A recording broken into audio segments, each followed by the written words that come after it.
എല്ലാ മാന്യ പ്രേക്ഷകർക്കും വേഗം വരുന്ന കർത്താവായ യേശുക്രിസ്തുവിന്റെ നാമത്തിൽ വന്ദനത്തെയും സ്വാഗതത്തെയും അറിയിക്കുന്നു. ഈ നല്ല നിമിഷങ്ങൾക്കായി കർത്താവിന് സ്തോത്രം ചെയ്യുമ്പോൾ നമ്മുടെ ക്ഷണം സ്വീകരിച്ച് അനുഗ്രഹിക്കപ്പെട്ട ജീവിതാനുഭവവും സാക്ഷ്യവും പങ്കുവയ്ക്കുന്നതിന് നമ്മോടൊപ്പം ഇന്ന് ജോയിൻ ചെയ്തിരിക്കുന്നത് കർത്താവിൻ്റെ വിലപ്പെട്ട ദാസൻ പാസ്റ്റർ വിജയരാജ് അവറുകളാണ്. തൻ്റെ ജീവിതാനുഭവങ്ങൾ നമുക്ക് അവർക്ക് ശ്രദ്ധയോടെ പ്രാർത്ഥനയോടെ കേൾക്കാം. സ്കിപ്പ് ചെയ്യാതെ വീഡിയോ കാണുകയും കേൾക്കുകയും ചെയ്തുകൊണ്ടിരിക്കുമ്പോൾ കർത്താവിൻ്റെ ദാസൻ പാസ്റ്റർ വിജയരാജ് അവറുകൾ തികച്ച സ്നേഹത്തോടും ആദരവോടും കൂടി അരോമാറ്റിയുടെ പ്രേക്ഷകരോടൊപ്പം ജീവിതാനുഭവങ്ങൾ പങ്കുവയ്ക്കുന്നതിന് ഞങ്ങൾ ക്ഷണിച്ചുകൊള്ളുന്നു. പ്രൈസ് ലോർഡ് പാസ്റ്ററെ. കർത്താവിൻ്റെ ദാസിനെ പ്രേക്ഷകരോടൊപ്പം പരിചയപ്പെടുത്തുന്നതിൽ ഞങ്ങൾക്ക് വളരെ സന്തോഷമുണ്ട്. ഒന്ന് പരിചയപ്പെടുത്താമോ? എവിടെ നിന്നാണ് ജോയിൻ ചെയ്തിരിക്കുന്നത്? കുടുംബാംഗങ്ങളെ ഒരു വാക്കിൽ പരിചയപ്പെടുത്താമോ? ഞാനിപ്പോൾ ബീഹാറിലാണ് ഉള്ളത്. ബീഹാറിലെ റെക്സോൾ എന്ന് പറയുന്ന പ്രദേശത്ത് നിന്നാണ് ഞാൻ ജോയിൻ ചെയ്തിരിക്കുന്നത്. ഇവിടെ എന്നോട് കൂടെ എൻ്റെ വൈഫും എൻ്റെ മോനും എന്നോട് കൂടെയുണ്ട്. ബാക്കിയുള്ളവർ നാട്ടിലായിരിക്കുന്നു. ഓക്കെ ഓക്കെ ഓക്കെ പരിചയപ്പെടുത്തിയത് വളരെ സന്തോഷം. കർത്താവ് അനുഗ്രഹിക്കട്ടെ. തുടർന്ന് പ്രേക്ഷകരോടൊപ്പം പങ്കുവയ്ക്കാൻ ആഗ്രഹിക്കുന്ന കാര്യങ്ങൾ ബാല്യകാലം മുതൽ ഇങ്ങോട്ടുള്ളതായ നല്ല ഓർമ്മക്കുറിപ്പുകൾ ദൈവനാമ മഹത്വത്തിന് വേണ്ടി സംസാരിച്ചു തുടങ്ങാം. ആമേൻ. സ്തോത്രം. Praise Lord. ദൈവനാമത്തിന് മഹത്വം ഉണ്ടാകട്ടെ. ഇന്ന് പ്രഭാതത്തിൽ കർത്താവിന്റെ സന്നിധിയിൽ ഒരു സാക്ഷിയെ നിൽപ്പാൻ ദൈവം നൽകിയ അവസരത്തിനായി നന്ദി പറയുന്നു. എല്ലാ പ്രേക്ഷകർക്കും ക്രിസ്തുയേശുവിന്റെ നാമത്തിലുള്ള സ്നേഹത്തെയും വന്ദനത്തെയും അറിയിക്കുന്നു. അതുപോലെ തന്നെ എനിക്ക് ഇതിനുവേണ്ടി മുഖാന്തരം ഒരുക്കിയ പ്രിയ അരോമ ടിവിക്കും അതിന്റെ ഡയറക്ടറായിരിക്കുന്ന ജോൺ ഡാനിയൽ പാസ്റ്ററിനുള്ള നന്ദി സ്നേഹം അറിയിക്കുന്നു. ഞാൻ ഇതിൽ സാക്ഷിയാകുന്നതിന് മുമ്പ് തന്നെ ഒത്തിരി തവണ അരോമ ടിവിയുടെ ഒത്തിരി സാക്ഷ്യങ്ങൾ കേട്ടിട്ടുണ്ട്. അത് ശരിക്കും പറഞ്ഞാൽ പേര് പോലെ തന്നെ അരോമ ഒരു സൂത്തിങ് സ്മെൽ, അതായത് നമ്മളെ ഒരു സന്തോഷിപ്പിക്കുന്ന ഉണർത്തുന്ന ഒരു അനുഭവമാണ് അനേക സാക്ഷ്യങ്ങൾ നമ്മുടെ ജീവിതത്തിൽ കേൾക്കുമ്പോൾ ഉണ്ടാകുന്നത്. അത് ഇതിൽ നിന്ന് എനിക്ക് ലഭിച്ചു. അതിനെ ഓർത്ത് അരോമ ടിവിയുടെ പ്രവർത്തനങ്ങളെ ഓർത്ത് മുന്നമേ തന്നെ നന്ദി പറയുന്നു. ഇനിയും അധികമായി അത് വർദ്ധിച്ചു വരട്ടെ എന്ന് കർത്താവിൽ പ്രാർത്ഥിച്ചും ആശംസിച്ചും ഞാൻ ആരംഭിക്കുകയാണ്. എൻ്റെ പേര് പറഞ്ഞതുപോലെ തന്നെ വിജയരാജ് എന്നാണ്. ശരിക്കും പറഞ്ഞാൽ ഞാൻ എൻ്റെ ജീവിതത്തിൽ പലരെയും പരിചയപ്പെടുന്ന ഒരു കാലത്ത് എന്നോട് ആൾക്കാർ പരിചയപ്പെടുമ്പോൾ പറയും, ഒത്തിരി ദേവദാസന്മാരൊക്കെ പേര് ചോദിക്കുമ്പോൾ ഞാൻ പറയും, പേരിൽ മാത്രം ഒരു വിജയമുള്ള ഒരാളാണ് ഞാൻ പാസ്റ്ററെ, അല്ലെങ്കിൽ എന്റെ പേര് എന്റെ ജീവിതം മുഴുവൻ പരാജയമാണെന്നൊക്കെ പറയാൻ ഇടയായി തീർന്നിട്ടുണ്ട്. എന്നാൽ സ്വർഗത്തിലെ ദൈവം എന്റെ ജീവിതത്തിൽ കടന്നു വന്നപ്പോൾ ദൈവം കർത്താവായ യേശു എന്റെ ജീവിതത്തിലെ പരാജയങ്ങളെല്ലാം മാറ്റിക്കൊണ്ട് കർത്താവ് എന്നെ മുന്നോട്ട് നയിച്ചുകൊണ്ടിരിക്കുകയാണ്. ഒരിക്കലും ഇതുപോലെ ഒരു അവസരം ലഭിക്കുന്ന മുന്നോട്ട് കടന്നു വരുമെന്നൊന്നും ഒരിക്കലും ചിന്തിച്ച ഒരാളല്ല. ജീവിതം ഇത്രത്തോളം ആയുസിനെ ദീർഘമാക്കി കിട്ടുമെന്നും എന്റെ ജീവിതത്തിൽ ഇങ്ങനെയൊന്നും ചിന്തിച്ചിരുന്നില്ല. എന്നാൽ കർത്താവ് ഇന്ന് വരെ നിലനിർത്തി. മുഴുമഹത്വം കർത്താവിന്. ഞാൻ ജനിച്ചു വളർത്തപ്പെട്ടത് എറണാകുളം ജില്ലയിലെ ചോറ്റാനിക്കര എന്ന് പറയുന്ന ദേശത്താണ്. എന്റെ പിതാവ് ഒരു സ്വർണ്ണപ്പണിക്കാരനാണ്. അപ്പോൾ തന്നെ ഞങ്ങളുടെ പൂർവ്വപിതാക്കന്മാർ വിഗ്രഹങ്ങളെ ഉണ്ടാക്കിയും അമ്പലത്തിലെ ക്ഷേത്രങ്ങളോടുള്ള ബന്ധത്തിലുള്ള ജോലികൾ ചെയ്തു വരുന്നവരുമായിരുന്നു. അങ്ങനെ എന്റെ പിതാവിന്റെ പിതാവ് ഗുരുവായൂർ അമ്പലത്തിനോടുള്ള ബന്ധത്തിൽ അവിടെ തൊഴിൽ ചെയ്യുകയും അവിടെ തന്നെ താൻ ആയിരിക്കുകയും ചെയ്തു. കേരളത്തിലെ ആദ്യകാലത്തിൽ പ്രസിദ്ധമായ ഒരു ഇതാണ് ആലില കൃഷ്ണൻ എന്ന് പറയുന്ന ഒരു ലോക്കറ്റ്. അത് ആദ്യമായി ഡിസൈൻ ചെയ്തത് രൂപകൽപ്പന എന്റെ പിതാവിന്റെ പിതാവാണ്.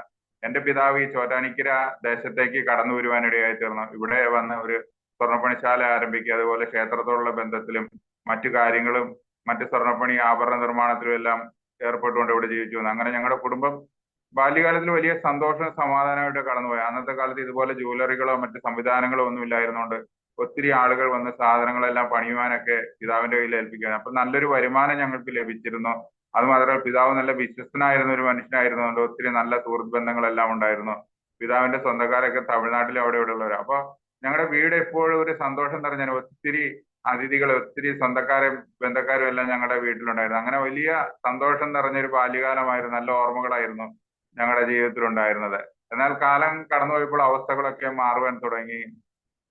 ജ്യേഷ്ഠന്മാർ അവര് പഠിത്തത്തിൽ പിന്നോട്ടായിരുന്നു. അതുകൊണ്ട് പിതാവിന്റെ കൂടെ ചേർന്ന് അവര് പണി പഠിക്കുവാൻ ആരംഭിച്ചു. എനിക്ക് 5 സഹോദരന്മാരാണ്. ഞങ്ങൾ 6 മക്കളാണ്. അതിൽ ഏറ്റവും ഇളയ ആളാണ് ഞാൻ. ഏറ്റവും മൂത്തത് ഒരു സഹോദരി, അത് കഴിഞ്ഞ് 2 സഹോദരൻ.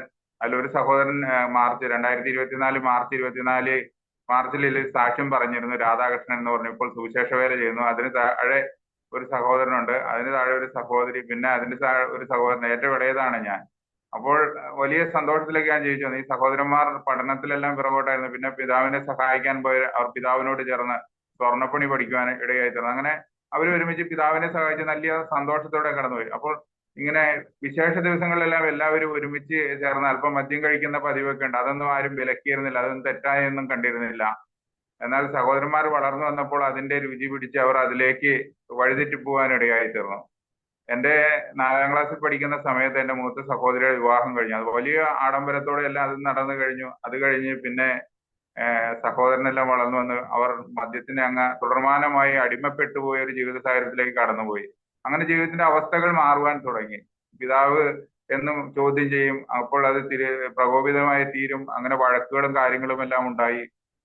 വലിയ പ്രതിസന്ധികളിലേക്കെല്ലാം കടന്നുപോയി. അങ്ങനെ ജീവിതം ദുസ്സഹമായിക്കൊണ്ടിരുന്നു. ഞാൻ 7ാം ക്ലാസ്സിൽ പഠിക്കുന്ന സമയത്ത് എന്റെ സഹോദരൻ താൻ പണിതിരുന്ന കുറച്ച് സ്വർണം എല്ലാം ആയിട്ട് താൻ ഒരു ദിവസം നാട് വിട്ട് പുറപ്പെട്ടു പോയി. അത് വലിയൊരു വേദനയായി തീർന്നു. അങ്ങനെ പിതാവ് എല്ലാവരെയും വലിയ സ്നേഹിക്കുന്ന ഒരു പിതാവാണ്. കാര്യം ശിക്ഷിക്കും, തെറ്റ് കണ്ടാൽ ശിക്ഷിക്കുമെങ്കിൽ അത് പിതാവിന് വലിയ ആഘാതമായി തീർന്നു.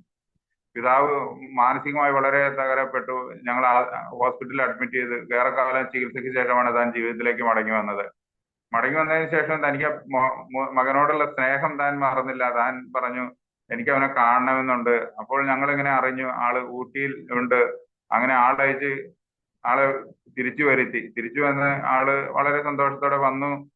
സ്നേഹത്തോടെ എല്ലാം ഞങ്ങളോട് പെരുമാറി നല്ല രീതിയിൽ ജീവിച്ചു. എന്നാൽ അധികം കാലം അദ്ദേഹത്തിന് അത് തുടർന്നു പോകാൻ കഴിഞ്ഞില്ല.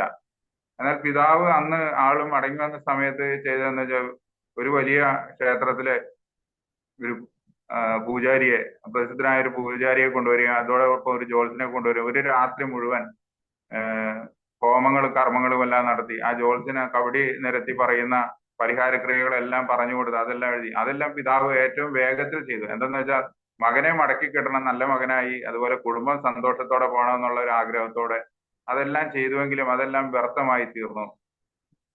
അത് അങ്ങനെ തുടർന്ന് മുന്നോട്ട് പോകാൻ ചേട്ടന് കഴിഞ്ഞില്ല. ചേട്ടൻ പിന്നെയും മദ്യത്തിനും അടിമപ്പെട്ടു. അങ്ങനെ ചെറിയ ചെറിയ വഴക്കുകൾ, തല്ലുകൾ, അങ്ങനെയുള്ള കേസുകളിലൊക്കെ അകപ്പെട്ടു. പോലീസ് കേസെല്ലാം ആകുവാൻ തുടങ്ങി. അങ്ങനെ ജീവിതത്തിൽ പിന്നെയും വലിയ ദുഃഖം നിറഞ്ഞ അനുഭവങ്ങൾ. ഞാനും പിതാവും ഒക്കെ ഞങ്ങള് പുഴയിൽ ഒരു ദിവസം കുളിക്കാൻ പോകുന്ന സമയത്ത് ജ്യേഷ്ഠനെ കുറിച്ചുള്ള ഓരോ കാര്യങ്ങൾ ഓരോരുത്തർ വന്ന് പറയുമ്പോൾ പിതാവിന്റെ മുഖത്ത് നോക്കിയിട്ട് മോനെ നമ്മൾ എന്ത് ചെയ്യും എന്നെല്ലാം ചോദിച്ച അനുഭവങ്ങൾ ഞാൻ ഇപ്പോഴും നന്നായി ഓർക്കുന്നുണ്ട്. ജ്യേഷ്ഠൻ മദ്യപിച്ചു കഴിഞ്ഞാൽ വലിയ പ്രകോപിതനാകുമായിരുന്നു. അങ്ങനെയുള്ള ജീവിത സാഹചര്യമായിരുന്നു. ഞാൻ 10ാം ക്ലാസ്സിൽ പഠിച്ചു. 10ാം ക്ലാസ് റിസൾട്ട് വന്നു. നല്ല റിസൾട്ടൊക്കെ ഉണ്ടായിരുന്നു.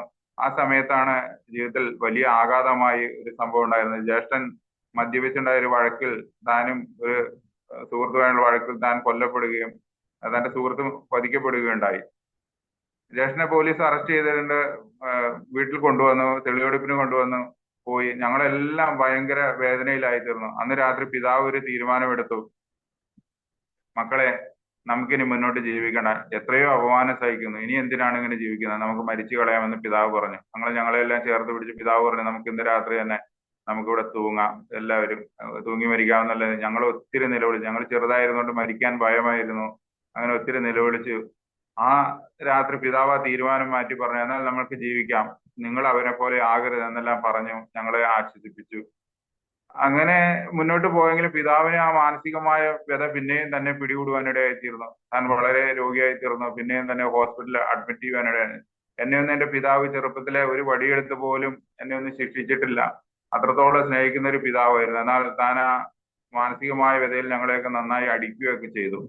അന്ന് ഞങ്ങൾക്ക് വേദന ഉണ്ടായിരുന്നില്ല. പിതാവിന്റെ അവസ്ഥകൾ ഞങ്ങൾ മനസ്സിലാക്കി. പിന്നെയും ഹോസ്പിറ്റലിൽ കൊണ്ടുപോകാനിടയായി തീർന്നു. കൊണ്ടുപോയി ട്രീറ്റ്മെന്റ് കഴിഞ്ഞു.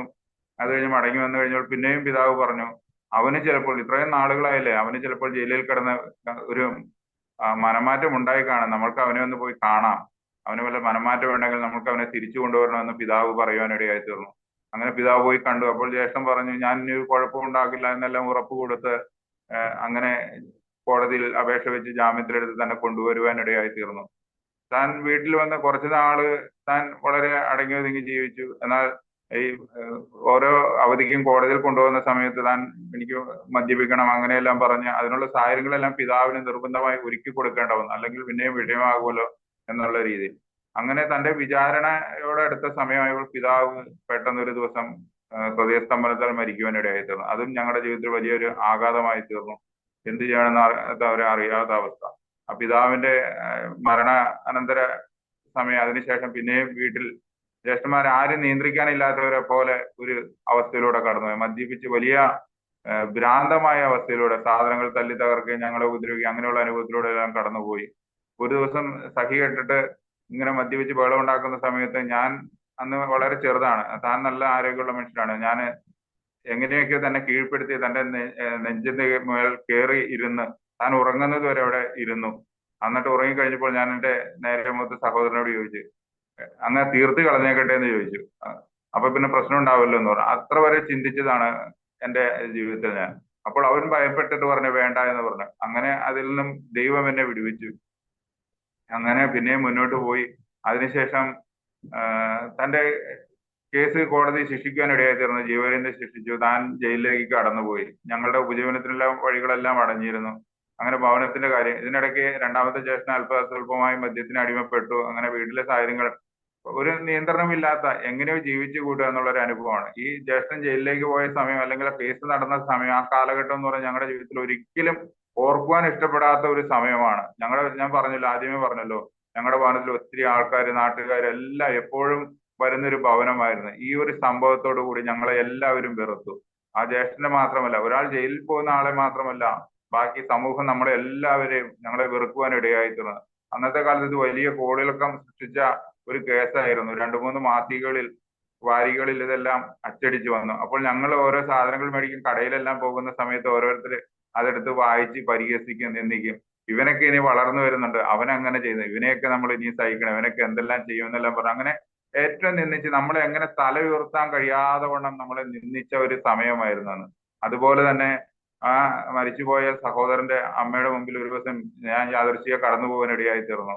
അന്ന് അവർ എന്നെ കണ്ടതും അവർ ദൂരത്ത് നിന്ന് 2 കൈയും തലയിൽ വെച്ച് ഒത്തിരി ശാപവാക്കളും ചീത്തയും എല്ലാം പറഞ്ഞ് എന്നെ ശപിച്ചിട്ട് അവർ കടന്നുപോയി. നമുക്കൊന്നും തിരിച്ചൊന്നും പറയാൻ കഴിയാത്ത അവസ്ഥയിലൂടെ മിണ്ടാതെ കടന്നു പോകേണ്ട അനുഭവങ്ങൾ ജീവിതത്തിൽ വന്നു. അങ്ങനെ പലവിധ പ്രയാസങ്ങൾ ആ സമയത്ത്. എല്ലാവരും ഒറ്റപ്പെട്ടു. ഞങ്ങൾക്ക് സംസാരിക്കാൻ ആരുമില്ല, കൂട്ടുകാരാരുമില്ല. അങ്ങനെയുള്ള അനുഭവത്തിൽ കാണുന്നവരൊക്കെ പരിഹസിക്കുക. ബന്ധുമിത്രാദികൾ പോലും ഞങ്ങൾക്ക് വിരോധമായി പറഞ്ഞുണ്ടാക്കി.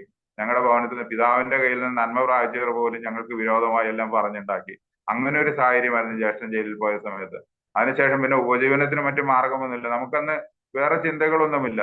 അപ്പോൾ എങ്ങനെങ്കിലും സ്വർണ്ണപ്പണി പഠിക്കണം, കുടുംബത്തെ നോക്കണം എന്നുള്ള രീതിയിൽ അങ്ങനെ ഒരു അടുത്ത ബന്ധുവിന്റെ അടുക്കിലേക്ക് കടന്നുപോയി. അവിടെയും എനിക്ക് വലിയ നിന്ദയും പരിഹാസവുമായിരുന്നു. ഇവര് തമ്മിൽ ചില പ്രശ്നങ്ങളുണ്ടായിരുന്നു, പിതാവും ഒക്കെ ആയിട്ട്. അപ്പോൾ ആള് എന്നെ കൊണ്ടുപോയി ഇത് നോക്കിയെങ്കിലും പണി പഠിപ്പിക്കാനായിട്ട് ഏൽപ്പിച്ചെങ്കിലും വളരെ ചീത്ത വാക്കുകളും അതുപോലെ ശാപവാക്കുകളും എല്ലാം പറയും. അതുപോലെ ആ സ്ഥാപനത്തിൽ തന്നെ 5-6 തൊഴിലാളികൾ വേറെയും ഉണ്ടായിരുന്നു. അവരും എന്നോട് സംസാരിക്കത്തില്ല. ഞാനൊരു കൊലപാതകന്റെ അനിയൻ എന്നുള്ള രീതിയിലാണ് അവര് ഇത് സംസാരിച്ചത്. അപ്പൊ അവര് ഇടപെട്ടിരുന്നത്. അപ്പൊ ഈ സ്വർണമാണല്ലോ സാധനം. അപ്പൊ ഇത് അവരുടെ കയ്യിൽ നിന്നും താഴെ വീണ് പോയാലും അല്ലെങ്കിൽ എവിടെ പോയാലും അത് എടുത്തു കൊടുക്കേണ്ട ഉത്തരവാദിത്വം എന്റെ മേലാണ് വരുന്നത്. കാരണം ഞാൻ ഇങ്ങനെ ഒരാളായതുകൊണ്ട് എന്തെങ്കിലും സംഭവിച്ചാൽ അവര് പറയും അത് അവൻ തന്നെ എടുക്കുള്ളൂ എന്ന് പറയും. അങ്ങനെ വളരെ സൂക്ഷിച്ചും ശ്രദ്ധിച്ചും ആരുടെ കയ്യിൽ നിന്ന് എന്ത് പോയാലും ഞാനതെല്ലാം എടുത്തു കൊടുത്ത് അങ്ങനെ 2-3 വർഷത്തോളം അവരെന്നെ അങ്ങനെ വളരെ മാനസികമായി പോയിട്ട് ആരും സംസാരിക്കത്തില്ല. എനിക്ക് ഇതുപോലെ സംസാരിക്കാൻ പോലും പറ്റില്ലായിരുന്നു എന്റെ ജീവിതത്തിൽ. ദേവദാസനെ എനിക്ക് 2 വാക്ക് കൂട്ടി പറയാൻ പറ്റില്ല. എന്താന്ന് വെച്ചാൽ അതുപോലെ ഞാൻ തകർന്നു പോയി. ഒരാള് സംസാരിക്കുന്നത് തിരിച്ച് സംസാരിക്കാൻ എനിക്കറിയില്ല. വിക്ക് പോലെ ഒരു അനുഭവത്തിലൂടെ എല്ലാം കടന്നുപോയി. ഈ കർത്താവാണ് എന്നെ ഇത്രത്തോളം പ്രാപ്തനാക്കി തീർന്നത്. അന്നും ദൈവത്തിന്റെ കരുണയുണ്ടായിരുന്നത് പിന്നത്തെ കാലത്തെ ഓരോ കാര്യങ്ങളും മനസ്സിലാക്കുമ്പോഴാണ് എനിക്ക് മനസ്സിലാക്കുവാനായിട്ട് ജീവിക്കുന്ന ഒരു ദൈവം എന്നെ പരിപാലിച്ചുകൊണ്ടിരുന്നതെന്ന്. അങ്ങനെ അവിടെ നിന്ന് ഞാൻ കഷ്ടപ്പെട്ടു ആ സ്വർണ്ണ തൊഴിലെല്ലാം പഠിച്ചു. എനിക്ക് നല്ല വരുമാനങ്ങളെല്ലാം വരുവാൻ തുടങ്ങി. അപ്പോൾ ഒരു ഇനി ജീവിച്ചു കാണിക്കണം, ഇത് നമ്മളെ പഴി പറഞ്ഞവരുടെ മുമ്പിലൊക്കെ എന്തൊക്കെ ആയിത്തീർന്നു കാണിക്കണം എന്നുള്ള ചിന്ത നമുക്കും വന്നു. പക്ഷെ മദ്യത്തിനും പുകവലിക്കും ഞാനും അടിമപ്പെട്ടു. ജീവിതം അങ്ങനെ നല്ല പ്രായത്തിൽ തന്നെ നല്ലൊരു വരുമാനം എനിക്കുണ്ടായിരുന്നപ്പോൾ തന്നെ മദ്യത്തിനും എല്ലാം അടിമപ്പെട്ടു. വലിയ ദുഃഖപൂരിതമാണ്. കാശെല്ലാം ഉണ്ട്, പക്ഷെ രാവിലെ എഴുന്നേൽക്കുമ്പോൾ വലിയൊരു ശൂന്യത. രാത്രി മദ്യപിച്ച് വന്ന് കിടക്കുന്ന രാവിലെ എഴുന്നേൽക്കുമ്പോൾ വലിയ ശൂന്യത. ഇതെന്താണെന്നൊന്നും അറിയത്തില്ല. എന്റെ ഉള്ളത്തിൽ ബാല്യകാലം മുതൽ എനിക്ക് വലിയ ആഗ്രഹം ഉണ്ടായിരുന്നു. ഏറ്റവും നല്ലവനായി സത്യം പറഞ്ഞ് ഒക്കെ ജീവിക്കണമെന്നെല്ലാം ആഗ്രഹം ഉണ്ടായിരുന്നു. ഇതെല്ലാം തകർക്കപ്പെട്ടു. സ്വപ്നങ്ങളെല്ലാം തകർക്കപ്പെട്ടു. നമ്മൾ കടന്നുപോയ സാഹചര്യങ്ങളിലൂടെ ഇതെല്ലാം തകർക്കപ്പെട്ടു. അങ്ങനെ മുന്നോട്ട് പോകുന്ന സമയത്ത് ജ്യേഷ്ഠൻ ജയിലിൽ പോയി അധിക സമയം കഴിയുന്നതിന് മുമ്പ് തന്നെ അവിടെ വെച്ച് ഒരു പുരോഹിതൻ പറഞ്ഞ ദൈവവചനം കേട്ട് താൻ രക്ഷിക്കപ്പെട്ടിരുന്നു. അങ്ങനെ താൻ അവിടെ നിന്ന് എനിക്ക് കത്തുകൾ എഴുതുമായിരുന്നു. നമ്മുടെ ജീവിതത്തിൽ നമുക്ക് ഒത്തിരി പരാജയം പറ്റി, യഥാർത്ഥമായ ഒരു ദൈവമുണ്ട്, യേശുക്രിസ്തുവാണ് ദൈവമെന്നെല്ലാം താൻ എന്നോട് പറയാനിടയായത്. അപ്പോൾ എനിക്കത് ഒട്ടും ഉൾക്കൊള്ളാൻ കഴിഞ്ഞില്ല. ഞാൻ തിരിച്ചു ഇവിടുന്ന് ഒരു കത്തെഴുതി, നിങ്ങൾ നിങ്ങളുടെ ജീവിതത്തിന്റെ നല്ല സമയത്ത് എല്ലാം ആഘോഷിച്ച് നല്ലതുപോലെ ജീവിച്ചു. ഇപ്പോൾ ഞങ്ങളുടെ സമയമാണ്, എന്റെ സമയമാണ് ഇപ്പോൾ. ഞാൻ എങ്ങനെ ജീവിക്കണമെന്ന് ഞാൻ തീരുമാനിച്ചോളാം. പിന്നെ അത് കഴിഞ്ഞിട്ട് നോക്കാം, എങ്ങനെയാണ് കാര്യങ്ങളെന്ന് നോക്കാം എന്ന് പറഞ്ഞു. അങ്ങനെ മുന്നോട്ട് പോയി. അതിനുശേഷം തനിക്ക് ദൈവകൃപയാൽ ഇടയ്ക്ക് വലിയ എതിർപ്പുകൾ ഉണ്ടായിരുന്നു തന്റെ ജയിൽ ജീവിതത്തിൽ, പുറത്ത് പരോള് ലഭിക്കാതിരിക്കാനൊക്കെയും. എന്നാൽ അതിലൊക്കെ ദൈവം പ്രവർത്തിച്ച് താൻ പരോളിൽ വരികയും തന്റെ കൂടെ സഹോദരന്മാര്, തന്നോട് കൂടെ ആയിരുന്ന സഹോദരന്മാര് വരികയും ചെയ്യും. അപ്പോൾ അവരൊക്കെ ഇതുപോലെ വന്ന് യേശുവിനെ കുറിച്ചൊക്കെ എന്നോട് പറയുമ്പോഴത്തേക്കും ഞാൻ അത് ചെവിക്കൊണ്ടിട്ടേ ഇല്ല. എന്തെന്ന് വെച്ചാൽ ഇവരും ഇതുപോലെ, എന്റെ ജ്യേഷ്ഠന്റെ അനുഭവം എന്റെ ജീവിതത്തിലുണ്ടല്ലോ. അപ്പൊ ഇവര് ഇതുപോലെയൊക്കെ ഓരോ തെറ്റ് ചെയ്തിട്ട് ഇപ്പോൾ ഇവര് വന്ന് ഇത് പറയുമ്പോൾ എനിക്കതന്ന് ഉൾക്കൊള്ളാൻ കഴിഞ്ഞിരുന്നില്ല. അങ്ങനെ ഏറെ നാളുകൾ മുന്നോട്ട് പോയില്ല. എന്റെ ജീവിതത്തിൽ പെട്ടെന്ന് ഒരു ഭയം എന്നെ പിടിമുറുക്കുവാൻ ഇടയായത്. എന്റെ ജീവിതത്തിൽ എന്തോ സംഭവിക്കാൻ പോകുന്നു, വലിയ എന്തോ ഒരു ദുരന്തം സംഭവിക്കാൻ പോകുന്നു. അതെന്താണെന്ന് എനിക്ക് ശരിക്കും മനസ്സിലാകുന്നില്ല. ഞാൻ അതിനുവേണ്ടി എനിക്ക് എത്ര ആലോചന പിടിയില്ല എന്താണെന്ന്. അങ്ങനെ ഞാൻ എൻ്റെ ഒരു സ്നേഹിതനുമായി ആ കാര്യം പങ്കുവെക്കാൻ ഇടയായിത്തീർന്നു. അവൻ പറഞ്ഞു, കുഴപ്പമില്ല, നമുക്കിവിടെ അടുത്ത് ഒരു അമ്പലമുണ്ട്, അവിടെ പോയി നമുക്ക് വഴിപാടുകൾ കഴിക്കാം. ഒരാഴ്ച വഴിപാടുകൾ കഴിക്കുമ്പോൾ അത് ഒഴിഞ്ഞു പൊക്കോളൂ എന്ന് പറഞ്ഞു. അവൻ പറഞ്ഞത് പ്രകാരം ഞാൻ ചില വഴിപാടുകൾ കഴിക്കുകയും ഞാൻ അമ്പലത്തിൽ പോയി ഇങ്ങനെ നിൽക്കും. എന്തെങ്കിലും ശബ്ദം എന്നോട് കേൾക്കുന്നുണ്ടോ എന്നെല്ലാം ഞാൻ ഇങ്ങനെ അവിടെ പോയി നിൽക്കും. പക്ഷെ ഒരു ശബ്ദവും ഉണ്ടായിരുന്നില്ല. എന്റെ ഭയവും മാറിയില്ല. ഞാൻ മുന്നമേ തന്നെ അമ്പലത്തിലൊന്നും അധികം പോകത്തില്ലായിരുന്നു. എനിക്ക് എന്റെ ശരീരം തീരെ ക്ഷീണിച്ച് മെല്ലിച്ചിട്ടുള്ള ഒരാളായിരുന്നു ഞാൻ. അപ്പോൾ അമ്പലത്തിൽ പോയാൽ എനിക്ക് ദേവന്മാരെ എന്റെ ശരീരം കാണുന്നതിൽ കുഴപ്പമില്ല. പക്ഷെ മറ്റുള്ളവരും കൂടി അത് കാണുമ്പോൾ അതിന്റെ ഒരു ബുദ്ധിമുട്ട് എന്റെ മനസ്സിലുണ്ടായിരുന്നു. അതുപോലെ തന്നെ വേറെ ചില ചിന്തകളും എന്റെ ഉള്ളത്തിലുണ്ടായിരുന്നു. പലരും തീർത്ഥാടനത്തിന് പോകും, 40 ദിവസം നോയമ്പെടുത്തും എല്ലാം തീർത്ഥാടനത്തിന് മുമ്പ് എന്നെ വിളിക്കും. ഞാൻ പറയും ഞാൻ വരുന്നില്ല, അടുത്ത വർഷം വരാന്ന് പറയും. എനിക്ക് പോകാൻ താല്പര്യമില്ലാത്തതുകൊണ്ട് പറയാം. ഈ നമ്മൾ പേപ്പറിലെല്ലാം വായിക്കുമ്പോഴത്തെ വലിയ ക്യൂവും ഒക്കെ ആയിട്ട് ആളുകൾ നിൽക്കുന്ന ഫോട്ടോ കാണാം. പക്ഷെ അതിന്റെ ഇടയിൽ ചിലയിടത്ത് കാണാൻ ചില പ്രമുഖർ പോയിട്ട് അവർ പോയി ദർശനം നടത്തി മടങ്ങി വരുന്നു, സാമ്പത്തികം. അപ്പോൾ ഞാനിത് ചിന്തിച്ചു, അവിടെയും പൈസ ഉള്ളവർക്ക് കാര്യങ്ങൾ ഒരു ഇത് ലഭിക്കുന്നു, അല്ലാത്തവർ 40 ദിവസം വെയിൽ കൊണ്ട് ഇതൊക്കെ. അപ്പൊ ഇതിലൊന്നും ഒരു കാര്യമില്ല. നമ്മൾക്ക് അടുത്ത് ചെല്ലാൻ കഴിയുന്ന ഒരു ഇതല്ല, നമ്മളെ പരിഗണിക്കുന്ന ഒരു ദൈവമില്ല എന്ന ഒരു ചിന്തയായിരുന്നു. അങ്ങനെ മുന്നോട്ട് പോയി. ഈ സംഭവം ഭയം മാറിയില്ല, വഴിപാടുകൾ വെച്ചിട്ടൊന്നുമില്ല. ഒരാഴ്ച കഴിഞ്ഞപ്പോഴത്തേക്കും ഞാൻ ജോലി ചെയ്യുന്ന സ്ഥലത്തേക്ക് ഒരു ഫോൺ കോൾ വന്നു. എന്റെ സഹോദരിയുടെ ഭർത്താവ് ആത്മഹത്യ ചെയ്യുവാനിടയായി തീർന്നു. അപ്പൊ എനിക്ക് പെട്ടെന്ന് വലിയ ഇതൊന്നുമില്ല. എന്നെ ഭരിച്ചിരുന്ന ഭയം എന്താണ്, അതിന്റെ ഉത്തരമാണ് എനിക്ക് ലഭിച്ചതെന്ന് എനിക്ക് മനസ്സിലായി. അങ്ങനെ ഒരു കാരണമില്ലായിരുന്നു. 3.5 വർഷം മുമ്പാണ് എന്റെ സഹോദരിയുടെ വിവാഹം കഴിഞ്ഞിരുന്നത്. താൻ ഒരു കാരണവുമില്ലാതെ വീട്ടിൽ ഒരു വഴക്കുണ്ടാക്കിയപ്പോൾ സഹോദരി അടിച്ചു. അപ്പോൾ തന്റെ പിതാവ് പറഞ്ഞു, നിനക്ക് പോയി ചത്തുകൂടെ എന്ന് സാധാരണ ചോദിക്കുന്ന പോലെ ചോദിച്ചു. താൻ അപ്പോൾ തന്നെ കടന്നുപോയി മുറിയിൽ കയറി തൂങ്ങി മരിക്കുവാൻ ഇടയായിത്തീർന്നു. അതാണ് സംഭവിച്ചത്. അതിനെ പിന്നെ എന്റെ ജീവിതത്തിൽ ഞാൻ ചിന്തിച്ചു, ഇങ്ങനെ ദൈവങ്ങളൊന്നുമില്ല. എന്റെ ഉള്ളത്തിൽ ഒരു സങ്കല്പം ഉണ്ടായിരുന്നു, ദൈവം അടുത്തു വന്ന് സഹായിക്കുന്നവനായിരിക്കണം, നമ്മൾ സംസാരിക്കുമ്പോൾ കേൾക്കുന്നവനായിരിക്കണം. ഒരു ചിന്ത പണ്ടേ എന്നെ ഭരിച്ചിരുന്നു. ദൈവങ്ങളിൽ നിന്ന് നമ്മൾ ആരും പറയാറില്ല, ദൈവം എന്ന് പറയുന്നത്. അപ്പോൾ ഇതിനെല്ലാം ഉപരിയായ ഒരു ദൈവം ഉണ്ടെന്ന് എന്റെ ഉള്ളത്തിൽ പണ്ടേ ഒരു ചിന്ത എന്റെ ഉള്ളത്തിൽ ഉണ്ടായിരുന്നു. കർത്താവ് അത് തന്നതായിരിക്കാം, എനിക്കത് അറിയത്തില്ല. എനിക്ക് പണ്ടേ തന്നെ നല്ലവനായി ജീവിക്കണമെന്ന് വലിയൊരു ആഗ്രഹം ഉണ്ടായിരുന്നു. ഒത്തിരി സുഹൃത്തുക്കളൊക്കെ ഉണ്ട്, ക്രിസ്ത്യാനികളായിട്ട് സഹോദരന്മാരൊക്കെ ഞങ്ങൾക്കുണ്ട്, യാക്കോബായ. പക്ഷെ അവരൊന്നും ഈ ബൈബിളിനെ കുറിച്ച് അല്ലെങ്കിൽ ദൈവജനത്തെ കുറിച്ച് ഒന്നും പറഞ്ഞു കേട്ടിട്ടില്ല ഞാൻ എന്റെ ജീവിതത്തിൽ. അപ്പൊ ഇതൊന്നും നമുക്ക് ദൈവം ഉണ്ടെന്ന്, അങ്ങനെ യേശുവാണ് ദൈവം എന്നൊന്നും നമുക്ക് അറിയില്ലായിരുന്നു. അതിനുശേഷം ഞാൻ വലിയ നിരാശയോടെ എല്ലാം അങ്ങനെ ജീവിക്കുന്ന സമയത്ത് ഒരു ദിവസം ജ്യേഷ്ഠൻ പരോൾ ലഭിച്ച് ഭവനത്തിലേക്ക് വന്ന സമയത്ത് 3-4 സഹോദരന്മാർ വന്നു. അവർ വലിയ മാന്യമായ വസ്ത്രം ധരിച്ചവർ, നല്ല ഇതുള്ളത്. അവർ വന്ന് പരിചയപ്പെട്ടപ്പോൾ അതിൽ 2 പേര് എഞ്ചിനീയർമാര്, ഒരാളൊരു ഡോക്ടർ, ഒരാളൊരു കമ്പനിയിലെ മാനേജർ. അവരിങ്ങനെ ഒന്ന് പരിചയപ്പെട്ട ഞാൻ അത്ഭുതപ്പെട്ടു പോയി. ജയിലിൽ കിടക്കുന്ന ആളുകൾ ഇത്ര നല്ല സുഹൃത്തുക്കളോ, അത് ഈ എറണാകുളം പട്ടണത്തിൽ തന്നെ നല്ല ആളുകൾ. അപ്പോൾ അവരവിടെ സഭയിലെ വിശ്വാസികളും അപ്പോൾ തന്നെ സുവിശേഷ വേല ചെയ്യുന്നവരുമാണ്. അവരെന്നോട് അന്ന് യേശുവിനെ കുറിച്ച് പറഞ്ഞു. അവരെന്ന് പറഞ്ഞപ്പോഴാണ് ഞാനത് ശ്രദ്ധിച്ചത്. ആ ചേട്ടന്റെ ഇത്രയും നല്ല സുഹൃത്തുക്കളെ ലഭിച്ചു. അപ്പോൾ ഇതിന്റെ പിറകിൽ എന്തോ ഉണ്ടെന്ന് അന്ന് പറഞ്ഞപ്പോൾ യേശുവിനെ കുറിച്ച് ഞാൻ ശ്രദ്ധിച്ചു. അവരെനിക്കൊരു ബൈബിൾ തന്നിട്ട് പോയി. ഇതിനു മുമ്പ് ഞാൻ പറഞ്ഞില്ല, ഈ ബൈബിള് സ്കൂളിൽ നിന്ന് ഒക്കെ ലഭിച്ചിട്ടുണ്ട്. അതൊന്നും ഒരിക്കൽ പോലും വായിച്ചു നോക്കിയിട്ടില്ല. അതുപോലെ തന്നെ എന്റെ പിതാവ് മരിക്കുന്ന അന്ന് ഒരു സംഭവം ഉണ്ടായിരുന്നു. അന്ന് വൈകുന്നേരം എല്ലാ കിടക്കുകളിലും കന്യാസ്ത്രീമാര് കൊണ്ടുവന്നിട്ട് ഓരോ പുതിയ നിയമം ഇട്ടിട്ട് പോകും. അപ്പോൾ അന്ന് പിതാവ് എന്നോട് പറഞ്ഞു, മോനെ ഒന്നെടുത്ത് വായിക്കടാ, അതിലെന്താ എഴുതിയേക്കണേന്ന് ഒന്ന് നോക്കെന്ന് പറഞ്ഞു. അപ്പൊ ഞാൻ പറഞ്ഞു, പിന്നെ എനിക്ക് ഇപ്പോൾ അതിനല്ലേ സമയം എന്ന് പറഞ്ഞ് ഞാനത് എടുത്ത് അവിടെ മാറ്റി വെച്ചു. അന്ന് രാത്രി യാദൃച്ഛികമായാണ് പിതാവ് മരിക്കാനിടയായത്. പിറ്റേ ദിവസം ഡിസ്ചാർജ് ചെയ്യുവാനിരുന്നതാണ്. ഇപ്പോൾ അത് ഓർക്കുമ്പോൾ എനിക്ക് വലിയ ദുഃഖമുണ്ട്. അന്ന് ഞാൻ അത് അറിഞ്ഞിരുന്നെങ്കിൽ നിശ്ചയമായി ഞാൻ അത് വായിച്ച് കേൾപ്പിച്ചേനെ. പക്ഷെ അതിനൊരു ഭാഗ്യം ഒന്നും ഉണ്ടായില്ല. അങ്ങനെ ജീവിതം കടന്നുപോയി. ഇവർ എനിക്ക് ബൈബിൾ തന്ന് ഞാൻ അതെല്ലാം വായിച്ചു തുടങ്ങി. സങ്കീർത്തനങ്ങളെല്ലാം വായിച്ചു കഴിഞ്ഞപ്പോൾ എന്റെ ജീവിതത്തിൽ എന്തെന്നില്ലാത്ത സന്തോഷമുണ്ട്. ഞാൻ അനുഭവിക്കുന്ന ദുഃഖങ്ങൾ, അതുപോലെ ദുഃഖം അനുഭവിച്ച ഓരോ ഭക്തന്മാർ ഓരോ കാലഘട്ടത്തിലൂടെ കടന്നു പോയപ്പോൾ അവരുടെ വേദന പ്രാർത്ഥനയായി ദൈവത്തോട് അറിയിക്കുന്നത് വായിച്ചു കഴിഞ്ഞപ്പോൾ എനിക്ക് മനസ്സിലായി, ഇങ്ങനെ ജീവിക്കുന്ന, പ്രാർത്ഥന കേൾക്കുന്ന, അല്ലെങ്കിൽ നമ്മുടെ അതേ എല്ലാ വേദനകളും വഹിക്കുവാൻ അല്ലെങ്കിൽ അത് മനസ്സിലാക്കാൻ കഴിയുന്ന ഒരു ദൈവമുണ്ട്. അങ്ങനെയുള്ള ഒരു ദൈവത്തോടാണല്ലോ ഇവർ പ്രാർത്ഥിക്കുന്നതെന്ന് എനിക്ക് മനസ്സിലാക്കുവാൻ ഇടയായി തീർന്നു. അങ്ങനെ ഞാൻ തുടർമാനമായി ബൈബിൾ പഠിക്കുവാൻ ഇടയായി തീർന്നു. എനിക്ക് വലിയ സന്തോഷമായി തീർന്നു. അങ്ങനെ സുവിശേഷങ്ങളെല്ലാം പഠിച്ചു. ഇതിനിടയ്ക്ക് വീട്ടിൽ വന്ന സഹോദരനിൽ ഒരാൾ എന്നെ ആരാധനയ്ക്ക് കൂട്ടിക്കൊണ്ടുപോകാൻ ഇടയായി തീർന്നു. അങ്ങനെ സഭയിലും കടന്നുപോയി ആരാധനയ്ക്കെല്ലാം പങ്കെടുത്തു. എന്റെ ജീവിതത്തിൽ അത് വലിയൊരു സന്തോഷമായി. എന്താ, ഞങ്ങളുടെ സമുദായത്തിൽ നിന്ന് ഞങ്ങൾ ഒരിക്കലും പുറത്തു വരുന്നില്ല, ഈ സ്വർണ്ണപ്പണി സമുദായത്തിൽ നിന്ന്. പക്ഷെ ഇതിൽ നിന്ന് പുറത്തു വന്നു കഴിഞ്ഞപ്പോൾ ഈ ദൈവത്തിന്റെ സന്നിധിയിൽ കടന്നു വന്നപ്പോഴാണ് വിശാലമായ ഒരു ലോകമുണ്ടെന്നും നമ്മുടെ ജീവിതത്തിൽ ഒത്തിരി സാധ്യതകൾ ഉണ്ടെന്നും മനസ്സിലായി. ദൈവം യഥാർത്ഥമായ ബുദ്ധിയെ തുറന്നു എന്ന് വേണം പറയാൻ. അങ്ങനെ ആ സമയത്ത് ഞാൻ അങ്ങനെ കടന്നുപോയി വചനം നന്നായി പഠിക്കുവാൻ ഇടയായി തീർന്നു. എന്നാലും കർത്താവിനെ രക്ഷിതാവായി സ്വീകരിക്കുന്ന ആ കാര്യങ്ങളൊന്നും ഞാൻ പഠിച്ചിരുന്നില്ല എന്റെ ഉള്ളത്തിൽ. എന്നാലും ഇതെല്ലാം പഠിക്കുമ്പോൾ എന്റെ ഒരു ശൂന്യത ഉണ്ട്. അപ്പോൾ തന്നെ കൂട്ടുകെട്ടും എന്റെ ജീവിതത്തിലുണ്ട്. അങ്ങനെ ഞാൻ ഒരു ദിവസം വലിയ വേദനപ്പെട്ടു. എനിക്ക് എന്നെ നിയന്ത്രിക്കാൻ പറ്റുന്നില്ല, ഞാൻ വചനം വായിക്കുന്നില്ല. അങ്ങനെ ഞാൻ എന്നെ കൊണ്ടുപോകുന്ന സഹോദരന്റെ വീട്ടിൽ ഞാൻ വിളിച്ചിട്ട് ചെന്നു.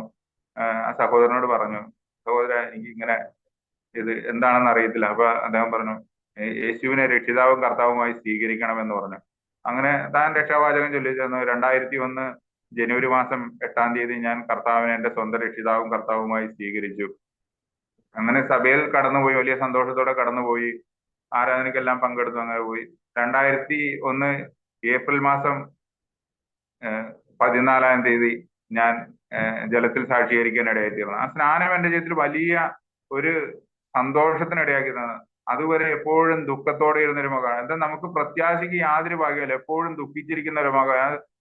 സ്നാനത്തിന് ശേഷം എനിക്ക് വലിയ സന്തോഷത്താൽ ഞാൻ നിറയപ്പെട്ടു. പിന്നെ എന്റെ ജീവിതം എന്ന് പറയുന്നത് ജോലിക്ക് പോകും, എന്നാലും എപ്പോഴും വചനം വായന, പ്രാർത്ഥന, അങ്ങനെ ദൈവത്തോട് എപ്പോഴും ചേർന്നിരിക്കുന്ന ഒരു അനുഭവത്തിലേക്ക് കർത്താവ് എന്നെ മാറ്റി. വലിയ സന്തോഷം, എനിക്കത് പറഞ്ഞറിയിക്കാൻ പറ്റില്ല. അതുപോലെ സന്തോഷം ഞാൻ അനുഭവിച്ചിട്ടുണ്ട്. ഞാൻ വചനം വായിക്കുമ്പോൾ അല്ലെങ്കിൽ കേൾക്കുന്ന വചനങ്ങൾ ഞാൻ എന്ത് ചെയ്യും, ഞാനത് എഴുതിയെടുത്തുകൊണ്ട് വരും. എന്നിട്ട് അതിന്റെ റെഫറൻസ് ബൈബിളിൽ നോക്കി എഴുതിയെടുത്ത് എന്റെ പോക്കറ്റിലിടും. ജോലിക്ക് പോകുന്ന സമയത്തൊക്കെ അതെല്ലാം എടുത്ത് വായിച്ച് മനഃപ്പാടമാക്കും. അങ്ങനെ ഒത്തിരി വചനങ്ങൾ എന്റെ അകത്ത് കയറുവാനിടയായി തീർന്ന് ഞാൻ ജോലിക്ക് പോകുന്ന സ്ഥലത്തും ബൈബിള് കൊണ്ടുപോകും. ഇടവേളകളിൽ ഞാനത് വായിക്കും, പ്രാർത്ഥിക്കും. അപ്പൊ അന്നൊക്കെ എന്ന് പറഞ്ഞാൽ ഒത്തിരി വിഷയങ്ങൾക്ക് വേണ്ടി പ്രാർത്ഥിക്കും. വചനം വായിക്കുമ്പോൾ നമുക്ക് ചില കാര്യങ്ങൾ ദൈവം വെളിപ്പെടുത്തി തരും. അപ്പൊ ഇന്ന ഇന്ന ആളുകളുണ്ടല്ലോ, അപ്പൊ അങ്ങനെയുള്ള ആളുകളുണ്ട്, അവരെ ഓർത്ത് പ്രാർത്ഥിക്കും. അങ്ങനെ ഓരോ കാര്യങ്ങളും ഞാൻ ചെയ്തു പോന്നു. വലിയ സന്തോഷമായിരുന്നു.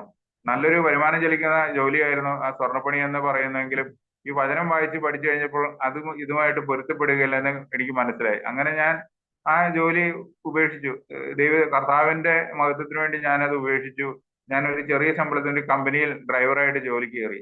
അവിടെ ജോലിക്ക് കയറിയപ്പോൾ ആദ്യകാലങ്ങളിൽ എനിക്ക് വലിയ ബുദ്ധിമുട്ടും പ്രയാസങ്ങളും എല്ലാമായിരുന്നു. എന്നാൽ അന്ന് എന്റെ കൂടെ കർത്താവ് ഉണ്ടായിരുന്നത് കൊണ്ട് അതിനെല്ലാം ജയിക്കുവാൻ എനിക്ക് കഴിഞ്ഞു. വലിയ പ്രയാസത്തിന്റെ മധ്യേ ഞാൻ വലിയ സന്തോഷത്തോടെ എല്ലാം ഒരു പിറുപിറുപ്പും കൂടാതെ എല്ലാവരെയും അനുസരിച്ചും എല്ലാ കാര്യങ്ങളും ചെയ്തു പോന്നു. അങ്ങനെ മുന്നോട്ട് പോയി. അപ്പൊ അവിടെ ജോലി ചെയ്യുന്നവരൊക്കെ എന്നോട് ചോദിക്കും, മാനേജർമാരായാലും അങ്ങനെയുള്ള വ്യക്തികളൊക്കെ എന്നോട് ചോദിക്കും, എടാ, നിനക്ക് ആകെ ഇത്ര ശമ്പളമുള്ളൂ, ഞങ്ങൾക്ക് ശമ്പളമുണ്ട്, ഇൻസെന്റീവ് ഉണ്ട്, ഓരോ വണ്ടി വിൽക്കുന്നതിനനുസരിച്ച് ഞങ്ങൾക്ക് അത് ഉണ്ട്, പിന്നെ ഞങ്ങൾക്ക് നല്ല ജീവിത സാഹചര്യം ഉണ്ട്, എന്നാലും ഞങ്ങൾക്കൊന്നും ഇല്ലാത്ത ഒരു സന്തോഷം നിനക്കുണ്ടല്ലോ, എന്താണ് നിനക്ക്? ഞാൻ പറഞ്ഞു, അത് ദൈവം തരുന്നതാണെന്ന് അവരോട് പറയും. അങ്ങനെ അന്ന് ജോലിക്ക് പോയി കടന്നുപോയി. അപ്പോഴും എന്റെ ഉള്ളത്തിൽ എനിക്ക് ഇങ്ങനെ മറ്റുള്ളവരോട് യേശുവിനെ കുറിച്ച് പറയണം. അതെങ്ങനെയാണെന്ന് എനിക്ക് അറിയത്തില്ല, എനിക്ക് സംസാരിക്കാൻ അറിയാം. അപ്പൊ ഞാൻ കർത്താവിന്റെ സന്നിധിയിൽ രാത്രിയൊക്കെ വന്നിട്ട് ഞാൻ ദൈവസന്നിധിയിൽ പ്രാർത്ഥിക്കും, കർത്താവെ, എനിക്ക് അങ്ങയെക്കുറിച്ച് പറയണം, അങ്ങയുടെ മഹത്വത്തെ കുറിച്ച് മറ്റുള്ളവരോട് പറയണം, അങ്ങ് സഹായിക്കുന്ന, അങ്ങ് രക്ഷിക്കുന്ന ദൈവമാണെന്ന് പറയാം, അതിനുള്ള അവസരം തരണമേ, എന്റെ അടുക്കിലേക്ക് ആളുകളെ അയക്കണേ. അങ്ങനെ ഞാൻ ജോലിക്ക് പോകുന്ന സമയത്ത് ഇങ്ങനെ ഓരോ ബസ് സ്റ്റോപ്പിലോ അല്ലെങ്കിൽ എവിടെയെങ്കിലും നിൽക്കുന്ന സമയത്തൊക്കെ ചില വ്യക്തികൾ എന്റെ അടുക്കിലേക്ക് വന്നിട്ടുണ്ട്. അവർ വന്നിട്ട് ഒന്നും അറിയാതെ എന്റെ അടുക്കൽ വന്നിട്ട് അവർ സംസാരിച്ചിട്ട് അവരുടെ വിഷമങ്ങൾ, പ്രയാസങ്ങൾ പറയും. അതെല്ലാം ദൈവം അയച്ചതാണെന്ന് എനിക്ക് മനസ്സിലായി. അങ്ങനെ അവരോട് ഞാൻ ഈ കർത്താവിനെ കുറിച്ച് പറയും, അവർക്ക് വേണ്ടി അവിടെ നിന്ന് വഴിയിൽ നിന്ന് പ്രാർത്ഥിക്കുവാനെല്ലാം ഇടയായിട്ടുണ്ട്. അങ്ങനെ അവരെ ഓരോ സഭയുടെ കാര്യങ്ങൾ പേരും ഒക്കെ പറഞ്ഞു കൊടുത്ത് പരിചയപ്പെടുത്തുവാനൊക്കെ ഇടയായി തീർന്നുണ്ട്. അങ്ങനെ മുന്നോട്ട് പോയി. ജോലിയിൽ ഞാൻ അവിടെയും വിശ്വസ്തനായിരുന്നുകൊണ്ട് അവിടെ എനിക്കൊരു ഉയർച്ച ലഭിച്ചു. അടുത്ത ഒരു പോസ്റ്റിലേക്ക് അവിടുത്തെ ഡയറക്ടറെ ഒരു ഡ്രൈവറായിട്ട് എന്നെ നിയമിക്കാൻ ഇടയായിത്തീർന്നു. അതിനു മുമ്പ് വരെ എനിക്ക് ഓരോ ഷോറൂമുകളിലേക്ക് വാഹനം എത്തിക്കുക, അതുപോലെ തന്നെ കസ്റ്റമർക്ക് എത്തിച്ചു കൊടുക്കുക എന്നുള്ള ഒരു ഇതായിരുന്നു. അപ്പോൾ എപ്പോഴും എനിക്ക് ബൈബിൾ വായിക്കാം, പ്രാർത്ഥിക്കാം. വാഹനത്തിൽ ഞാൻ ഒറ്റയ്ക്കുള്ളൂ. ഞാൻ ഒച്ചത്തിൽ ആരാധിച്ച് പ്രാർത്ഥിച്ചുകൊണ്ടൊക്കെയാണ് ഞാൻ വാഹനം ഓടിച്ചുകൊണ്ടുപോകുന്നത്. വലിയ സന്തോഷമായിരുന്നു. ഇവിടുന്ന് തിരുവനന്തപുരത്തേക്ക് പോകുന്ന സമയം അറിയത്ത് പോലുമില്ല. ഞാൻ ഈ വണ്ടി ഓടിക്കണം, ഞാൻ അവിടെ ചെല്ലുമ്പോൾ ദൈവം ഞാൻ ഇവിടെ എത്തി, എനിക്ക് അറിയത്തില്ല. അതുപോലെ ദൈവസാന്നിധ്യം അനുഭവിച്ചു കർത്താവിനോട് കൂടിയിരിക്കുന്ന ഒരു അനുഭവത്തിലൂടെ ഞാൻ കടന്നുപോയിക്കൊണ്ട്. എന്നാൽ ഈ അവസ്ഥയ്ക്ക് മാറ്റം വന്നു. എപ്പോഴും ഡയറക്ടർ കൂടെ ഉണ്ടാകും യാത്രയിൽ. അപ്പോൾ വചനം വായിക്കാൻ പറ്റാതെ, പ്രാർത്ഥിക്കാൻ പറ്റാതെ, അതുപോലെ ഞായറാഴ്ച ജോലിക്ക് പോകേണ്ട, നിർബന്ധമായി ജോലിക്ക് പോകേണ്ട അവസ്ഥകളൊക്കെ വന്നു. ഇന്നത്തെ ഇതൊക്കെയാണെങ്കിൽ അന്നേ ആ ജോലിയൊക്കെ ഉപേക്ഷിച്ചു. പക്ഷെ അന്ന് അങ്ങനെ അത്ര ഇത് അറിയില്ലായിരുന്നു. അങ്ങനെ പതുക്കെ ആരാധനയ്ക്കെല്ലാം ഒരു തടസ്സം നേരിട്ടു. വചനവായിക്ക് തടസ്സം ഒരു തണുപ്പ് വന്നു തുടങ്ങി. ആത്മീയ ജീവിതത്തിൽ ഒരു തണുപ്പ് വരികയാണ്. അപ്പോൾ തന്നെയും സഭയ്ക്കകത്ത് നമ്മൾ ഈ വചനം വായിച്ച് നമുക്ക് കൂടുതൽ ബന്ധങ്ങളൊന്നുമില്ല. ഏറ്റവും കൂടുതൽ ബന്ധം എന്ന് പറഞ്ഞാൽ വചനം വായന, പ്രാർത്ഥന. അപ്പോൾ ഇതിന്റെ അകത്തെ സഭ ഇതുപോലെ വിശുദ്ധന്മാരാണ് സഭയ്ക്കകത്ത് എന്ന് ചിന്തിച്ചുകൊണ്ടാണ് നമ്മൾ സഭയിലേക്ക് കടന്നു പോകുന്നത്. എന്നാൽ സഭയിലെ ചില പ്രശ്നങ്ങള്, പ്രതിസന്ധികൾ, അതും എനിക്ക് മനസ്സിലും മടുപ്പുണ്ടാക്കി. അപ്പോൾ പെട്ടെന്ന് തന്നെ പിശാച് ചില ചിന്തകൾ കൊണ്ടുവന്നിട്ടു. ഈ എല്ലാം കണക്കാണ്, ഇതിലൊന്നും ഒരു ഇതില്ലെന്നുള്ള ഒരു ചിന്ത എന്നെ ഭരിക്കാൻ തുടങ്ങി. അങ്ങനെ അതുപോലെ തന്നെ വേണ്ടപ്പെട്ട വളരെ അടുത്ത വ്യക്തികളിലൂടെയുള്ള ചില അവരുടെ പെരുമാറ്റങ്ങൾ ഹൃദയത്തിനകത്ത് ആഴമേറിയ മുറിവുണ്ടാക്കി. നമ്മുടെ പുറത്തൊരു മുറിവുണ്ടാക്കി അത് എത്ര മരുന്ന് വെച്ചാലും നമുക്ക് മാറ്റാം. അകത്തൊരു മുറിവ് വന്നു കഴിഞ്ഞാൽ അത് ദീർഘകാലം എടുക്കും. അങ്ങനെ അതെല്ലാം എന്റെ ആത്മീയ ജീവിതത്തിൽ വളരെ ബാധിച്ച് നമുക്ക് ഇത് വേണ്ടുമെന്ന് ഉപദേശിച്ചു തരാനുള്ള ദേവദാസന്മാർ അന്ന് ബന്ധങ്ങളും നമുക്കില്ലായിരുന്നു. അപ്പോൾ വീണു പോകാൻ ഇടയായി തീർന്നു. അങ്ങനെ ക്രമേണ അതിനിടയ്ക്ക് വീട് ഒരു ജപ്തിയോടുള്ള ബന്ധത്തിൽ കടഭാരത്താൽ അത് അടിയന്തരമായിട്ട് വിൽക്കേണ്ടി വന്നു. അത് കഴിഞ്ഞ് തുച്ഛമായ പൈസയാണ് ലഭിച്ചത്. അതുകൊണ്ട് വേറെ ഒരു വീട് മേടിച്ചെന്ന് പറഞ്ഞ ഒരു അധികം വാഹന സൗകര്യം ഇല്ലാത്ത ഒരിടത്തായിരുന്നു പോയി വീട് വാങ്ങിയത്. അപ്പോൾ അങ്ങനെ എല്ലാ നിലകളിലും നമ്മളൊരു പരിമിതപ്പെട്ടു, ഒരു അകപ്പെട്ടു പോയ അനുഭവത്തിലായിരുന്നു. അങ്ങനെ ആരാധനയിൽ നിന്ന് പതുക്കെ വീണുപോയി. പിന്നെയും ദൈവസന്നിധിയിൽ ആരാധനയ്ക്ക് പോകാതെ കർത്താവിനോടുള്ള ബന്ധം നഷ്ടപ്പെട്ടു. കർത്താവിനോടുള്ള ഇതിലല്ല, മറ്റുള്ളവരെ കണ്ടുകൊണ്ട് ഞാൻ കർത്താവിനെ വേണ്ടെന്ന് വെക്കുകയായിരുന്നു. അങ്ങനെ എന്റെ ജീവിതം പിന്നെയും ദുരിതപൂർണമായ ഒരു അനുഭവത്തിലൂടെ കടന്നുപോയി. ഞാൻ വീണ്ടും മദ്യത്തിന് അടിമപ്പെട്ടു, കൂട്ടുകെട്ടിലകപ്പെട്ടു. വളരെ ഒരു 3-4 വർഷത്തിനപ്പുറം വളരെ കഷ്ടതയിലൂടെ എനിക്ക് എങ്ങനെയെങ്കിലും മരിച്ചാൽ മതിയെന്നായിരുന്നു. പലവിധം ആലോചിച്ചിട്ട് ആത്മഹത്യ ചെയ്യാൻ എനിക്ക് അത് സാധിച്ചില്ല. എന്തെന്ന് വെച്ചാൽ മറ്റുള്ളവരെ ഇനിയും വേദനിപ്പിക്കേണ്ട എന്നൊരു ചിന്ത എന്നെ ഭരിച്ചുകൊണ്ട് എങ്ങനെയെങ്കിലും മദ്യപിച്ച് ഒക്കെ മരിച്ചു കളയാന്ന് വിചാരിച്ച് അമിതമായി മദ്യപിച്ചെല്ലാം അങ്ങനെ കടന്നുപോയി. വളരെ കഷ്ടതയായിരുന്നു. പഴയതിലും വലിയ ദുരിതപൂർണമായ ഒരു സുബോധമില്ലാത്തവന് പകലൊക്കെ ജോലിക്കും രാത്രിയൊക്കെ മദ്യപിച്ച് അങ്ങനെ ഒരു വല്ലാത്ത അനുഭവത്തിലൂടെ എല്ലാം കടന്നു പോകാനിടയായി തീർന്നു. എന്നാൽ കർത്താവ്, നമ്മുടെ രക്ഷയാകുന്ന കർത്താവ്, നാൾതോറും നമ്മുടെ ഭാരങ്ങളെ ചുമക്കുന്ന നമ്മുടെ ദൈവം വാഴ്ത്തപ്പെടുമാറാകട്ടെ. ആ കർത്താവ് എന്നെ ഓർത്തു, ഞാൻ ഓർത്തതല്ല. കർത്താവ് എന്നെ ഓർത്തു. പരിശുദ്ധാത്മാവ് എന്നോട് ഓരോ കാര്യങ്ങൾ ഓർപ്പിക്കാൻ ഇടയായി തീർന്നു. പണ്ട് എന്നോട് കൂടെ ഇരുന്നത്, എന്നെ നടത്തിയത്, എന്നോട് കൂടെ സംസാരിച്ചത്, എപ്പോഴും സംസാരിക്കുന്നത്. രാത്രിയൊക്കെ ഞാൻ അലാറം ഒന്നും വെക്കത്തില്ല. ഞാൻ കർത്താവിനോട്, അപ്പ എനിക്ക് 3 മണിക്ക് എഴുന്നേറ്റ് പ്രാർത്ഥിക്കണം, എന്നെ വിളിക്കണം, അങ്ങനെയൊക്കെ അതൊക്കെ ഞാൻ ഓർക്കുവാനിടയായി തീർന്നു. ഞാൻ പിന്നെയും ദൈവസേനയിൽ നിലവിളിച്ചു. ഒത്തിരി പേരുടെ പ്രാർത്ഥന അതിന്റെ പിന്നിലുണ്ട്. ഞാനും ഒത്തിരി ദൈവസേനയിൽ നിലവിളിക്കാൻ ഇടയായി തീർന്നു. അങ്ങനെ പതുക്കെ ദൈവം എന്നെ മടക്കി വരുത്തി എന്റെ ജീവിതത്തിലേക്ക്. എന്നാലും എനിക്ക് നല്ല സുഹൃത്ത് ബന്ധം ഉണ്ടായിരുന്നു. എന്റെ ഒരു അടുത്ത സ്നേഹിതനുണ്ടായിരുന്നു. അവനോടുള്ള ബന്ധം, അവനോട് നോ പറയാൻ എനിക്ക് മടിയായിരുന്നതുകൊണ്ട് ഞാനിങ്ങനെ അത് വിഷയത്തിന് വേണ്ടി പ്രാർത്ഥിച്ചുകൊണ്ടിരുന്നു. ഒരു ദിവസം ഞങ്ങൾ ഇങ്ങനെ അത്ഭുതകരമായി ദൈവം പ്രവർത്തിച്ച വിധമാണ് പറയുന്നത്. ഞങ്ങൾ ഒരു ദിവസം മദ്യപിച്ചുകൊണ്ടിരുന്ന സമയത്ത് അവൻ എന്നോട് ഉറച്ച ശബ്ദത്തിൽ ഇങ്ങനെ പറയുകയാണ്, നീ ഇങ്ങനെ നടന്നാൻ പറ്റത്തില്ല, നീ സഭയിലേക്ക് മടങ്ങി പോണം, നിനക്കൊരു നല്ല ഭാവിയുണ്ട് എന്ന് അവന് അവിടെ ഇരുന്ന് പറഞ്ഞു. അത് ദൈവം പറയിച്ചതാണ്. ദൈവത്തിന് ഏത് മേഖലകളിലൂടെ നമ്മളോട് ഇടപെടുവാൻ കഴിയും. നമ്മൾ ഇന്നായിരിക്കുന്ന ഏത് അവസ്ഥയാണോ ആ അവസ്ഥയുടെ മധ്യയിൽ നിന്ന് സംസാരിച്ച് നമ്മളെ പുറത്തു കൊണ്ടുവരാൻ ഇതുപോലെ ജീവിക്കുന്നവനായ കർത്താവിന് നമ്മളോട് സംസാരിച്ച് നമ്മളെ വിടുവിക്കാൻ ശക്തിയുള്ള നമ്മുടെ ദൈവത്തിന് മാത്രമേ കഴിയൂ. അന്ന് ദൈവം അവനോട് സംസാരിച്ചാണെന്ന് ഞാൻ ഇന്നും വിശ്വസിക്കുന്നു. അങ്ങനെ ഞാൻ അവിടെ നിന്ന് പൊട്ടിക്കരഞ്ഞു. ആ ദിവസം ഞാൻ പൊട്ടിക്കരയാൻ ഇടയായി തീർന്നു. ഞാൻ അവനോട് പറഞ്ഞു, യാത്ര പറഞ്ഞിറങ്ങി. പിറ്റേ ആഴ്ച തൊട്ട് ഞാൻ ആദ്യം പോയ സഭയിലല്ല, വേറൊരു സഭയിൽ കടന്നു പോകാൻ തുടങ്ങി. അങ്ങനെ എന്റെ ജീവിതത്തിൽ ആരാധനയും എല്ലാം മടങ്ങി വന്നു. ഞാൻ ദിവസേന സന്തോഷത്തോടെ ജീവിച്ചു. പഴയതുപോലെ ദൈവത്തോട് അടുത്തു. കർത്താവിന്റെ കൃപയിൽ ആശ്രയിച്ച് ജീവിക്കാൻ ഇടയായി തീർന്നു. അത് എന്റെ ജീവിതത്തിൽ വലിയ മാറ്റങ്ങൾ ഉണ്ടാക്കിയപ്പോൾ തന്നെ എന്റെ ഭവനത്തിലും അത് വലിയ ചലനങ്ങൾ ഉണ്ടാക്കി. എത്രയും നാൾ ഒരു സുബോധമില്ലാത്തവനെ പോലെ കഴിഞ്ഞവൻ പെട്ടെന്ന് അവന്റെ ജീവിതത്തിൽ മാറ്റം വരുന്ന കണ്ടപ്പോൾ അവർക്കും വലിയ സന്തോഷമായി തീർന്നു. അങ്ങനെ എന്റെ ജീവിതത്തിൽ കർത്താവ് വൻ കാര്യങ്ങൾ ചെയ്യാൻ തുടങ്ങി. എനിക്കൊരു വിവാഹ ജീവിതമോ അല്ലെങ്കിൽ ഒരു കുടുംബജീവിതമോ ഉണ്ടാകുമെന്ന് ഞാൻ ഒരിക്കൽ പോലും കരുതിയിരുന്നില്ല. അതുപോലെ തകർക്കപ്പെട്ടതാണ്. എന്റെ സഹോദരിയുടെ ഭർത്താവ് ഞാൻ പറഞ്ഞതുപോലെ ആത്മഹത്യ, അതുപോലെ ഒരു സഹോദരന്റെ ഭാര്യയും ഇതുപോലെ ഒരു ആത്മഹത്യ ചെയ്ത്, അങ്ങനെ ഒത്തിരി കഷ്ടതകളിലൂടെ കടന്നുപോയതാണ്. ഒരിക്കലും തല ഉയർത്താൻ കഴിയില്ല. അങ്ങനെ ഒരു ഭവനത്തിലേക്ക് എങ്ങനെ ഒരു വിവാഹം നടക്കുന്നല്ല ഞാൻ ചിന്തിച്ച്, ഞാൻ തന്നെ പറയണം, എനിക്കൊന്നും ഒരു ജീവിതം ഉണ്ടാകത്തില്ല എന്നല്ല ഞാൻ ചിന്തിച്ചിരുന്ന ആള്. എന്നാൽ കർത്താവ് അത്ഭുതകരമായി എനിക്ക് അനുഗ്രഹപ്പെട്ട ഒരു തുണയെ ഒരുക്കി. 2012 ഏറ്റവും അനുഗ്രഹപ്പെട്ട രീതിയിൽ സ്വർഗത്തിലെ ദൈവം പ്രവർത്തിച്ച് ഞങ്ങളുടെ വിവാഹം നടന്നു. 2013 ഞങ്ങൾക്കൊരു മകനെ ലഭിച്ചു, ജോഷു ആദിൻ വിജയ്. അവൻ ഒരു ഉച്ച സമയത്താണ് ജനിച്ചത്. വൈകിട്ട് ആയപ്പോഴത്തേക്കും ഡോക്ടർമാർ വന്ന് പറഞ്ഞു അവന്റെ ഇൻഫെക്ഷൻ ആയിരിക്കുകയാണ്, NICU അഡ്മിറ്റ് ചെയ്യണം എന്ന് പറഞ്ഞു. അങ്ങനെ 2-3 ദിവസം കഴിഞ്ഞു പോയി. അങ്ങനെ കഴിഞ്ഞു പോയ സമയത്ത് ഡോക്ടർമാർ പറയാൻ തുടങ്ങി, ഹോപ്പ് ഒന്നുമില്ല, രക്ഷയില്ല, ഓരോ ദിവസം കുഞ്ഞ് വളരെ ഇതായിക്കൊണ്ടിരിക്കുകയാണെന്ന് പറഞ്ഞു. അപ്പോൾ എനിക്കത് കേട്ടപ്പോൾ ആദ്യം വലിയ ഭാരമൊന്നും തോന്നിയില്ല. ഞാനിത് ഒരുപോലെ കഷ്ടങ്ങൾ ഒത്തിരി അനുഭവിച്ചിട്ടുള്ളതുകൊണ്ട് എനിക്കത് വിധിച്ചിട്ടില്ല, അങ്ങനെ ഒരു ചിന്തയിലൂടെ ഞാൻ കടന്നുപോയി. എന്നാൽ പിന്നെ ഞാൻ കുറച്ചു കഴിഞ്ഞപ്പോൾ ഞാൻ തിരിച്ചു ചിന്തിക്കുവാൻ ഇടയായി തീർന്നു. ഞാനൊരു പാപം ചെയ്തു, ഞാൻ ദൈവമേ അങ്ങയിൽ നിന്ന് അകന്നുപോയ മനുഷ്യനാണ്, എന്നാൽ അവളൊരു തെറ്റും ചെയ്തില്ലോ, അവളെ ഓർക്കണമേ എന്ന് പറഞ്ഞ് ഞാൻ ആ രാത്രി ഏറെ മണിക്കൂറുകൾ ഞാൻ ഇരുന്ന് കരഞ്ഞ് പ്രാർത്ഥിക്കും. അതിനുശേഷം ഞാൻ ബൈബിൾ എടുത്ത് വായിക്കാൻ തുടങ്ങി. വായിച്ചിങ്ങനെ ഓരോ ഭാഗങ്ങൾ ഇങ്ങനെ വായിച്ചു വന്നപ്പോൾ അപ്പോസ്തല പ്രവൃത്തി 3-ാം അധ്യായം അതിന്റെ 16-ാമത്തെ വാക്യം എനിക്ക് ലഭിച്ചു. അതിൽ എഴുതിയിരിക്കുന്നത്, ഇതിങ്കിൽ ആശ്ചര്യപ്പെടുന്നത് അവന്റെ നാമത്തിലുള്ള വിശ്വാസവും നിമിത്തം ഇവൻ ആരോഗ്യം വരുവാൻ ഹേതുവായി തീർന്നുള്ള വചനം അതെനിക്ക് ലഭിച്ചു. അപ്പോൾ എനിക്ക് മനസ്സിലായി കർത്താവ് എനിക്ക് വേണ്ടി പ്രവർത്തിച്ച് എന്റെ കുഞ്ഞിനെ തൊട്ടു വന്ന്. പിറ്റേ ഒരു ദിവസം രാവിലെ ഞാൻ വലിയ സന്തോഷത്തോടെയാണ്, അത്രയും ദിവസം ദുഃഖത്തോടെ കടന്നുപോയെങ്കിലും വലിയ സന്തോഷത്തോടെയാണ് ഞാൻ ഡോക്ടറെ കാണുവാനായിട്ട് ഞാൻ കടന്നു പോകാൻ ഇടയായി തീർന്നത്. ആ ഡോക്ടറെ പോയി കണ്ടു, പറഞ്ഞ് നമുക്ക് ഇനി ഒരു ടെസ്റ്റ് ചെയ്യണം, അത് പുറത്ത് കൊടുത്ത് ടെസ്റ്റ് ചെയ്യേണ്ടതാണ്. ഞാൻ പറഞ്ഞു ഓക്കെ എന്ന് പറഞ്ഞ് അത് മേടിച്ച് ഞാൻ പുറത്ത് കൊണ്ട് ടെസ്റ്റ് ചെയ്ത് റിസൾട്ടുമായിട്ട് വന്നപ്പോൾ ഡോക്ടർ പറഞ്ഞു എല്ലാ കാര്യങ്ങളും വലിയ നോർമൽ ആയിട്ടുണ്ട്, ഒരു മിറാക്കിൾ നടന്നിരിക്കുന്നു എന്ന് പറഞ്ഞു. അങ്ങനെ സന്തോഷത്തോടെ 3 ദിവസത്തിന് ശേഷം കുഞ്ഞിനെ ഡിസ്ചാർജ് ചെയ്ത് വീട്ടിലേക്ക് കൊണ്ടുവരാനിടയായി തീർന്നു. അങ്ങനെ ഓരോ കാര്യങ്ങളും ദൈവം അങ്ങനെ അത്ഭുതകരമായ കാര്യങ്ങൾ ചെയ്തുകൊണ്ടിരുന്നപ്പോൾ എനിക്ക് കർത്താവിനോടുള്ള ഭക്തി വർദ്ധിച്ചു, സ്നേഹം വർദ്ധിച്ചു. ദൈവം ഇതുപോലെ സ്നേഹിക്കുന്നത്, എന്റെ ജീവിതത്തിൽ ഇതുപോലെ ഒരു മനുഷ്യനെ അല്ലെങ്കിൽ ആരും എന്നെ ഇതുപോലെ സ്നേഹിച്ചിട്ടില്ല, എന്നെ കരുതിയിട്ടില്ല. എന്റെ എല്ലാ അവസ്ഥകളും അറിയുന്ന ഒരു ദൈവം എന്നെ ഇത്രത്തോളം സ്നേഹിക്കുന്ന ഒരു ചിന്ത എന്നെ ഭരിച്ചു. അപ്പോൾ മുന്നമേ തന്നെ ഞാൻ പറഞ്ഞല്ലോ എനിക്ക് സുവിശേഷം പറയണമെന്നുള്ള ആഗ്രഹം ഉണ്ടായിരുന്നു.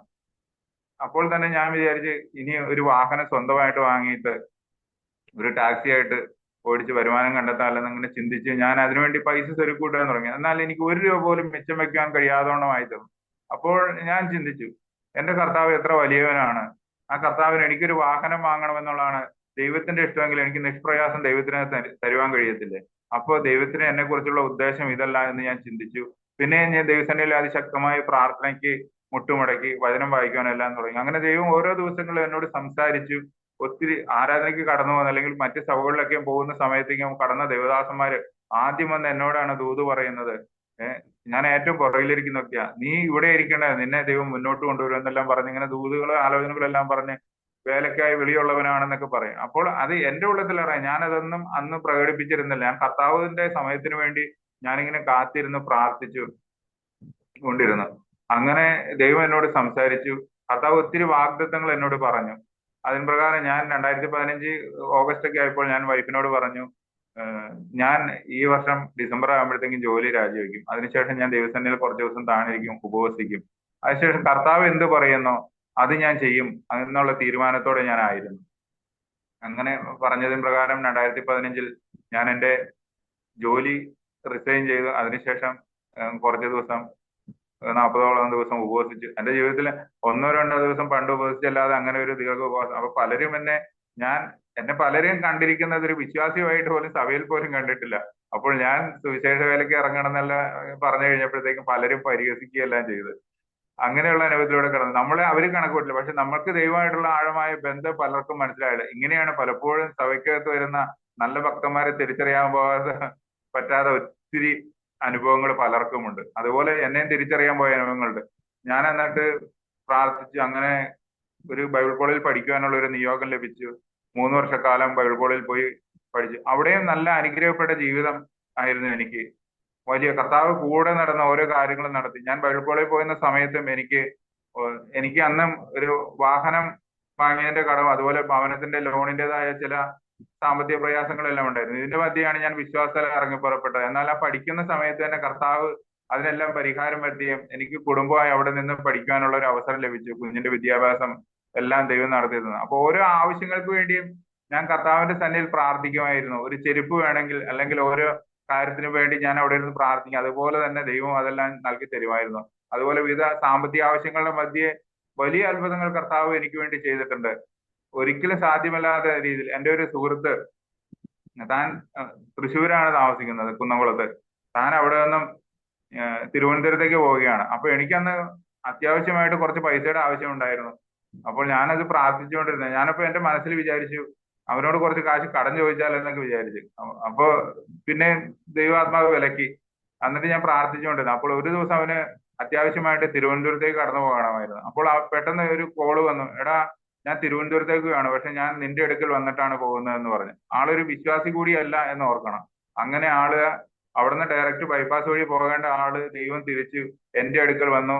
താൻ എന്റെ കൊച്ചിന് വേണ്ട ചില ഡ്രസ്സുകൾ, അവന് കുറെ നാളത്തേക്ക് വേണ്ട സ്നാക്സ് കാര്യങ്ങളെല്ലാം മേടിച്ച് പോകാൻ നേരത്ത് പറഞ്ഞ് കൊച്ചിനൊന്നും മേടിച്ചു കൊടുക്കാൻ പറ്റിയില്ല എന്ന് പറഞ്ഞുകൊണ്ട് ഒരു പൊതി കയ്യിൽ തന്നു. അതിൽ ആവശ്യത്തിന് മതിയായ പണം എനിക്ക് ലഭിച്ചു. അതുപോലെ തന്നെ ഒരു ദിവസം രാത്രി ഒരു ദേവദാസനും കുടുംബവും അവർ കടന്നു വന്നിട്ട്, അന്ന് ഞങ്ങൾക്ക് പുതപ്പ്, ഞങ്ങള് 2 പുതപ്പ് ഒരു ബാഗിനൊക്കെ വേണ്ടി പ്രാർത്ഥിച്ചുകൊണ്ടിരിക്കുകയായിരുന്നു.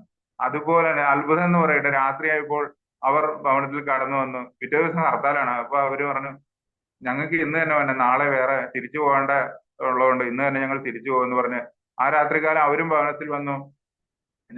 ഞങ്ങൾ പ്രാർത്ഥിച്ചതുപോലെ 2 പുതപ്പ്, ഒരു ബാഗിന് പകരം 2 ബാഗ്, അതെല്ലാം നൽകി തരുവാനിടയായി. അതുപോലെ ആവശ്യത്തിന് പണവും ഞങ്ങളുടെ കയ്യിൽ തന്നിട്ട് പോയി. അത് ബൈബിൾ കോളേജിലെ ജീവിതം എല്ലാം ഇതുപോലെ അനുഗ്രഹമായിരുന്നു. അതുപോലെ വിശ്വാസികളല്ലാതെ പലരുമാണ് നമ്മളെ സഹായിച്ചത്. അവിടുത്തെ നാട്ടിൽ ഞങ്ങളായിരിക്കുന്ന സമയത്ത് അവിടെ ഒരു വാടക വീട് എടുത്താണ് പാർത്തിരുന്നത്. അപ്പോൾ ഞങ്ങൾക്ക് ഭക്ഷണത്തിനുള്ള അരി സാധനങ്ങളെല്ലാം അവിടുത്തെ നാട്ടുകാർ ഞങ്ങൾക്ക് വേണ്ടി നൽകുമായിരുന്നു. അങ്ങനെ കർത്താവ് ആ പഠനം എല്ലാം പൂർത്തീകരിക്കാൻ ദൈവം സഹായിച്ചു. അതുപോലെ അവിടെ എന്നോട് കൂടെ പഠിച്ചിരുന്നത് ഒറീസയിലുള്ള ചില സുഹൃത്തുക്കളും അതുപോലെ UP-യിലുള്ള സുഹൃത്തുക്കളൊക്കെയാണ്. അപ്പൊ അവരൊക്കെ മറ്റു മലയാളികളൊക്കെ അവരെ ഇങ്ങനെ തഴഞ്ഞിരിക്കുമ്പോൾ ഞാൻ അവരോട് പോയിട്ട് നല്ല ബന്ധത്തിൽ ഞാൻ അവരോട് ഇടപെടുകയും അവർ രോഗിയായി കിടക്കുമ്പോൾ ഞാൻ അവരെ പോയി കെട്ടിപ്പിടിച്ച് പ്രാർത്ഥിക്കുകയെല്ലാം ചെയ്യും. അപ്പൊ കുറച്ച് കഴിയുമ്പോഴത്തേക്ക് അവരതിൽ എഴുന്നേറ്റ് കിടക്കും. അതുകൊണ്ട് അവർക്ക് എന്നോട് വലിയ സ്നേഹമാണ്. ഇപ്പോഴും ആ സ്നേഹബന്ധം അവർ എന്നിൽ നിലനിർത്തുന്നത്. അതൊക്കെ കർത്താവ് കാണിച്ച കരുണയാണ്. അതുപോലെ ഞങ്ങൾ പുറത്തായി താമസിക്കുന്നതുകൊണ്ട് അവര് ബൈബിൾ കോളേജിലെ ഹോസ്റ്റലിലെ ഭക്ഷണമൊക്കെ അറിയാലോ. അപ്പൊ ഇടയ്ക്ക് ഞങ്ങൾ അവരെ വിളിച്ച് നല്ല ഭക്ഷണമൊക്കെ ഉണ്ടാക്കി കൊടുക്കാം. അതുകൊണ്ട് അവരെ അങ്ങനെയൊക്കെ കരുതുവാനൊക്കെ ദൈവം ഞങ്ങളെ പഠിപ്പിച്ചിരുന്നോണ്ട് അതെല്ലാം ജീവിതത്തിൽ പിന്നത്തേതിൽ ഞങ്ങൾക്ക് വലിയ അനുഗ്രഹമായി തീർന്നിട്ടുണ്ട്. അങ്ങനെ ബൈബിൾ കോളേജിൽ പഠനം പൂർത്തിയാക്കി അത് കഴിഞ്ഞാൽ എനിക്ക് നോർത്ത് ഇന്ത്യയിൽ വേലയ്ക്ക് വരണമെന്നുള്ള ആഗ്രഹമായിരുന്നു.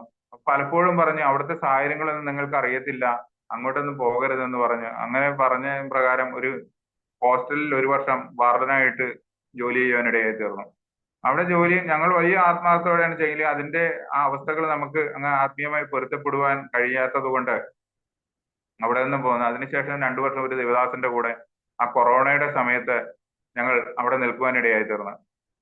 ആ സമയത്തേക്കും വലിയ കഷ്ടതയിലൂടെ പ്രതിസന്ധിയിലൂടെ കടന്നുപോയി. സാമ്പത്തികമായ വലിയ ഞെരുക്കം അനുഭവിച്ച് വളരെ ബുദ്ധിമുട്ട് ഞങ്ങൾ അനുഭവിക്കാൻ ഇടയായി തീർന്നു. എന്നാൽ ആ ദിവസങ്ങളെല്ലാം ദൈവം ഓരോന്ന് പഠിപ്പിക്കുകയായിരുന്നെന്ന് ഈ ബീഹാറിലേക്ക് കടന്നു വന്നു കഴിഞ്ഞപ്പോഴാണ് മനസ്സിലായത്. അങ്ങനെ അവിടുന്ന് ആ 2 വർഷത്തിന് ശേഷം വളരെ ഞെരുക്കത്തോടെ ഇരിക്കുന്ന സമയത്താണ് എൻ്റെ വൈഫിന്റെ സഭയിലെ ദേവദാസൻ ബീഹാറിലേക്ക് ഒരു മിഷൻ ട്രിപ്പുമായിട്ട് കടന്നു വന്നത്. അങ്ങനെ ആ ദേവദാസൻ ഇവിടെ കടന്നു വരികയും താൻ ഇവിടുത്തെ അനുഭവങ്ങളെ കുറിച്ച് ഇവിടുന്ന് തന്നെ വിളിച്ചു പറയുകയും ചെയ്തു. എന്നോട് പറഞ്ഞു, ബീഹാറിലേക്ക് അവിടെ ഒത്തിരി സാധ്യതകളുണ്ട്, പോകുന്നു എന്ന് ചോദിച്ചു. ഞാൻ അപ്പോൾ തന്നെ പറഞ്ഞു, കർത്താവിന്റെ ദാസനെ ഞാൻ പൊക്കോളാം, ഞാൻ റെഡിയാണെന്ന് പറഞ്ഞു. അങ്ങനെ ദേവദാസൻ നാട്ടിൽ മടങ്ങി വരികയും പിന്നെ ഞങ്ങൾ ഒരുമിച്ച് കുറെ ദിവസം ഉപവസിക്കുകയും ചെയ്തു. അതിന് പ്രകാരം പിന്നെയും ഞങ്ങളെ ബലപ്പെടുത്തി ദേവദാസൻ ഞങ്ങളെ ഇങ്ങോട്ട് അയക്കുവാനിടയായി തീർന്നു. കഴിഞ്ഞ 2 വർഷക്കാലമായി ഞങ്ങൾ ഈ ബീഹാറിന്റെ പ്രദേശത്താണ് ആയിരിക്കുന്നത്. ബീഹാറിന്റെ പ്രദേശത്ത് ഇവിടുത്തെ പ്രതികൂലമായ കാലാവസ്ഥ പലപ്പോഴും ഞങ്ങൾക്ക് ബുദ്ധിമുട്ടുണ്ടാക്കിയിട്ടുണ്ട്. ആദ്യത്തെ 1 വർഷം വലിയ പ്രതിസന്ധി ഇല്ലാതെ പോയി. കഴിഞ്ഞ വർഷം വലിയ പ്രതിസന്ധി ജീവിതത്തിൽ നേരിടുവാനിടയായി തീർന്നു. എല്ലാ നിലകളിലും ഭാരപ്പെട്ടു. അങ്ങനെ ഞാൻ ദൈവത്തോട് പറഞ്ഞു, കർത്താവെ പറ്റുന്നില്ല, ഞാൻ ഇവിടുന്ന് പൊക്കോട്ടെ എന്ന് ഞാൻ ദൈവത്തോട് ചോദിച്ചു. അങ്ങനെ നേരെ മുറിയിൽ ചെന്ന് ബൈബിൾ എടുത്ത് വായിച്ചപ്പോൾ കർത്താവ് പറഞ്ഞു, ഞാനിതാ സിയോനിൽ ഉറപ്പ് ഉള്ളതും വിലയേറിയവരും അടിസ്ഥാന കല്ലിട്ടിരിക്കുന്നു, വിശ്വസിക്കുന്നവൻ ഓടിപ്പോകുകയില്ല. അപ്പോൾ എനിക്ക് മനസ്സിലായി കർത്താവ് എന്നെ ഇവിടെ നിർത്താൻ വേണ്ടിയാണ് കൊണ്ടുവന്നതെന്ന്. അങ്ങനെ പ്രാർത്ഥിച്ചുകൊണ്ടിരുന്നു. അപ്പൊ പലപ്പോഴും ഞങ്ങൾ ഇങ്ങനെ പ്രാർത്ഥിക്കും. ഇവിടെ അധികം ആൾക്കാരൊന്നും വരാത്ത ഒരു സ്ഥലമാണ്. അപ്പൊ വല്ലപ്പോഴും ആരെങ്കിലും വരും. അപ്പൊ ഞങ്ങൾ പ്രാർത്ഥിക്കും, ആരെങ്കിലും ഞങ്ങളെ അയക്കണമെന്നെല്ലാം പറഞ്ഞ് പ്രാർത്ഥിക്കും, ഞങ്ങളെ ബലപ്പെടുത്തുവാനായിട്ട്. അങ്ങനെ ചില ദേവദാസന്മാര് വന്ന് പ്രാർത്ഥിച്ച് ആലോചന പറയും, നിങ്ങൾ ഈ പ്രയാസം നിങ്ങൾ ഓർക്കരുത്, ഈ കഷ്ടത നിങ്ങൾ ഓർക്കരുത്. ഇപ്പോൾ നിങ്ങളായിരിക്കുന്ന അനുഭവം അത് ദൈവം വെച്ചിരിക്കുന്നതാണ്. ഇതിനപ്പുറം നിങ്ങളെ കൊണ്ട് ഇവിടെ വൻ കാര്യങ്ങൾ ചെയ്യിക്കുമെന്ന് പറഞ്ഞ പല ദൈവദാസന്മാര്. അതുപോലെ തന്നെ കഴിഞ്ഞ നാളുകളിൽ നാട്ടിൽ ലീവിന് പോയ സമയത്താണെങ്കിൽ ഇതുപോലെ അറിയാത്ത ദേവദാസന്മാരിലൂടെ കർത്താവ് ഉറപ്പിക്കുന്ന വചനങ്ങളെ നൽകി തന്നു. അതുകൊണ്ട് വിശ്വസ്തയോടെ വേല ചെയ്യാൻ വേണ്ടി ഞങ്ങൾ ആഗ്രഹിച്ച് പ്രാർത്ഥിച്ചുകൊണ്ടിരിക്കുന്നു. ഇപ്പോൾ ഞങ്ങൾ കുട്ടികളുടെ ഇടയിൽ പോയി അവരെ ഇങ്ങനെ അക്ഷരം പഠിപ്പിക്കുക, അങ്ങനെയുള്ള കാര്യങ്ങൾ ചെയ്യുന്നു. അപ്പോൾ തന്നെ ചില വ്യക്തികളുമായിട്ട് ബന്ധം സ്ഥാപിച്ചുകൊണ്ടിരിക്കുന്നു. ഇവിടുത്തെ കാര്യങ്ങൾ ദേവദാസനോട് പ്രത്യേകം പറയേണ്ട കാര്യമില്ലല്ലോ, എന്നാൽ അറിയാത്ത പ്രേക്ഷകർക്ക് വേണ്ടി പറയാം. ഇവിടെ ഒരു ട്രാക്ട് പോലും നേരാമണ്ണം കൊടുക്കാനുള്ള ഒരു സ്വാതന്ത്ര്യം അങ്ങനെയൊന്നുമില്ല, ബൈബിൾ കൊടുക്കാനുള്ള സ്വാതന്ത്ര്യമില്ല. അപ്പൊ അതുകൊണ്ട് വ്യക്തിപരമായ ആൾക്കാരോട് നമ്മുടെ സ്നേഹത്തിലൂടെ അവരെ കരുതിക്കൊണ്ട് അവരോട് ബന്ധം സ്ഥാപിച്ചുകൊണ്ട് മുന്നോട്ട് പോയിക്കൊണ്ടിരിക്കുകയാണ്. അപ്പോൾ അങ്ങനെ എന്തായാലും ദൈവം നിർത്തിയിരിക്കുന്ന ദൈവം ഒരു വൻ പ്രവൃത്തി ചെയ്യുമെന്ന് വിശ്വസിച്ചുകൊണ്ട് തന്നെയാണ് നിൽക്കുക. അതുപോലെ തന്നെ നേപ്പാളിൽ നമുക്ക് പ്രവർത്തിപ്പാനുള്ള ഒരു സാഹചര്യമുണ്ട്. അപ്പോൾ അതിനുവേണ്ടി പ്രാർത്ഥിച്ചുകൊണ്ടിരിക്കുന്നു. മോൻ ഇവിടെ അടുത്തുള്ള ഒരു സ്കൂളിൽ 6ാം ക്ലാസ്സിൽ പഠിക്കുന്നു. ആദ്യമെല്ലാം അവന്റെ ജീവിതത്തിലും വലിയ ബുദ്ധിമുട്ടായിരുന്നു. ഇവിടെ വന്ന് ഭാഷയൊന്നും അറിയത്തില്ല. അതുപോലെ ഇവിടുത്തെ ടീച്ചേഴ്സൊക്കെ വലിയ നന്നായി മർദ്ദിക്കുന്നവരാണ്. അപ്പൊ വലിയ വേദനയും പ്രയാസമാണ്. എന്നാൽ കർത്താവ് അവനെ കരുതി. ഇപ്പോൾ എല്ലാ ടീച്ചേഴ്സിനും അവന് വലിയ കാര്യമാണ്. അവൻ പഠിത്തത്തിലും മുന്നോട്ട് വന്ന് ദൈവം അവനെ സഹായിക്കുന്നു. അവനെ കൊണ്ടാകുന്ന രീതിയിൽ അവൻ മറ്റു കുഞ്ഞുങ്ങളോട് ദൈവത്തെ കുറിച്ച് പറയുന്നു. ഞാൻ കർത്താവ് നിമിത്തമാണ് ഇവിടെ വന്നതെന്ന് പറയുന്നു. അങ്ങനെ ഞാനും കുടുംബം ഇവിടെ സന്തോഷമായിട്ടിരിക്കുന്നു. കാലാവസ്ഥയുടെ പ്രതികൂലങ്ങളെല്ലാം ഉണ്ട്, എന്നാൽ പ്രാർത്ഥനയോടെ ഞങ്ങൾ മുന്നോട്ട് പോയിക്കൊണ്ടിരിക്കുന്നു. ഞങ്ങളെ ഓർത്ത് പ്രാർത്ഥിക്കണം. ഇതിനുവേണ്ടി അവസരം ഒരുക്കുന്ന നാരായണ ടിവിക്ക് പ്രത്യേകം നന്ദി പറയുന്നു. എന്റെ വാക്കുകളിൽ നിന്ന് ഉപസംഹരിക്കുന്നു. നന്ദി, എല്ലാവർക്കും നന്ദി. ആമേൻ, സ്തോത്രം. കർത്താവിൻ്റെ വിലപ്പെട്ട ദാസൻ പാസ്റ്റർ വിജയരാജ് അവറുകൾ ജീവിതത്തിലൂടെ കടന്നുപോയ വളരെ സങ്കീർണമായ ചില അനുഭവങ്ങൾ പങ്കുവയ്ക്കുവാൻ ഇടയായി തീർന്നു.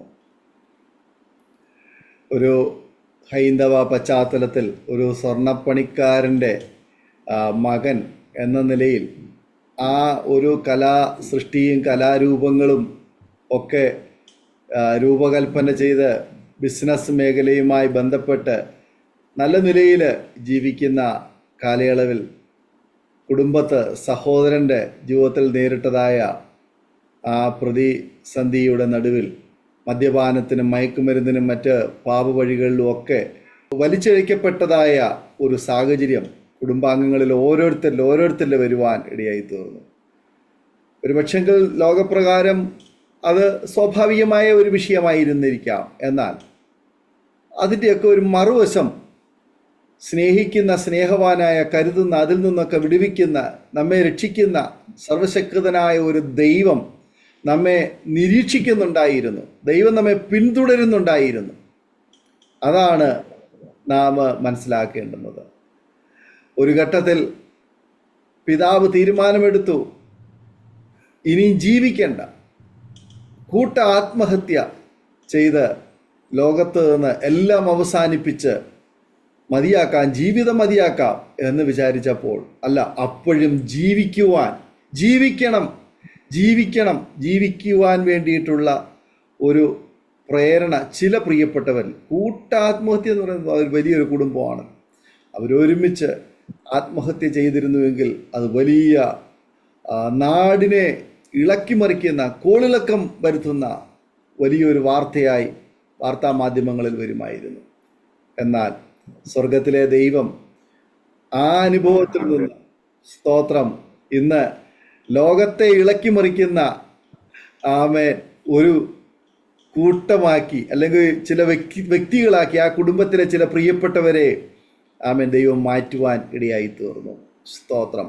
എങ്ങനെയെന്നാണല്ലോ, അതെ, സുവിശേഷം നിമിത്തം, ക്രിസ്തുവിൻ്റെ സ്നേഹം നിമിത്തം, സ്നേഹവാത്സല്യം നിമിത്തം, ആർദ്രത നിമിത്തം, കർത്താവിൻ്റെ വചനങ്ങളുമായി കേരളത്തിന് വെളിയിലും കർത്താവിന് വേണ്ടി പ്രയോജനപ്പെടുവാൻ, പ്രത്യേകിച്ച് ബീഹാറിൻ്റെ മണ്ണിൽ കർത്താവിന് വേണ്ടി നല്ല സാക്ഷ്യം വഹിപ്പാൻ പ്രിയപ്പെട്ടവനെ ദൈവം ഉപയോഗിച്ചുകൊണ്ടിരിക്കുന്നു.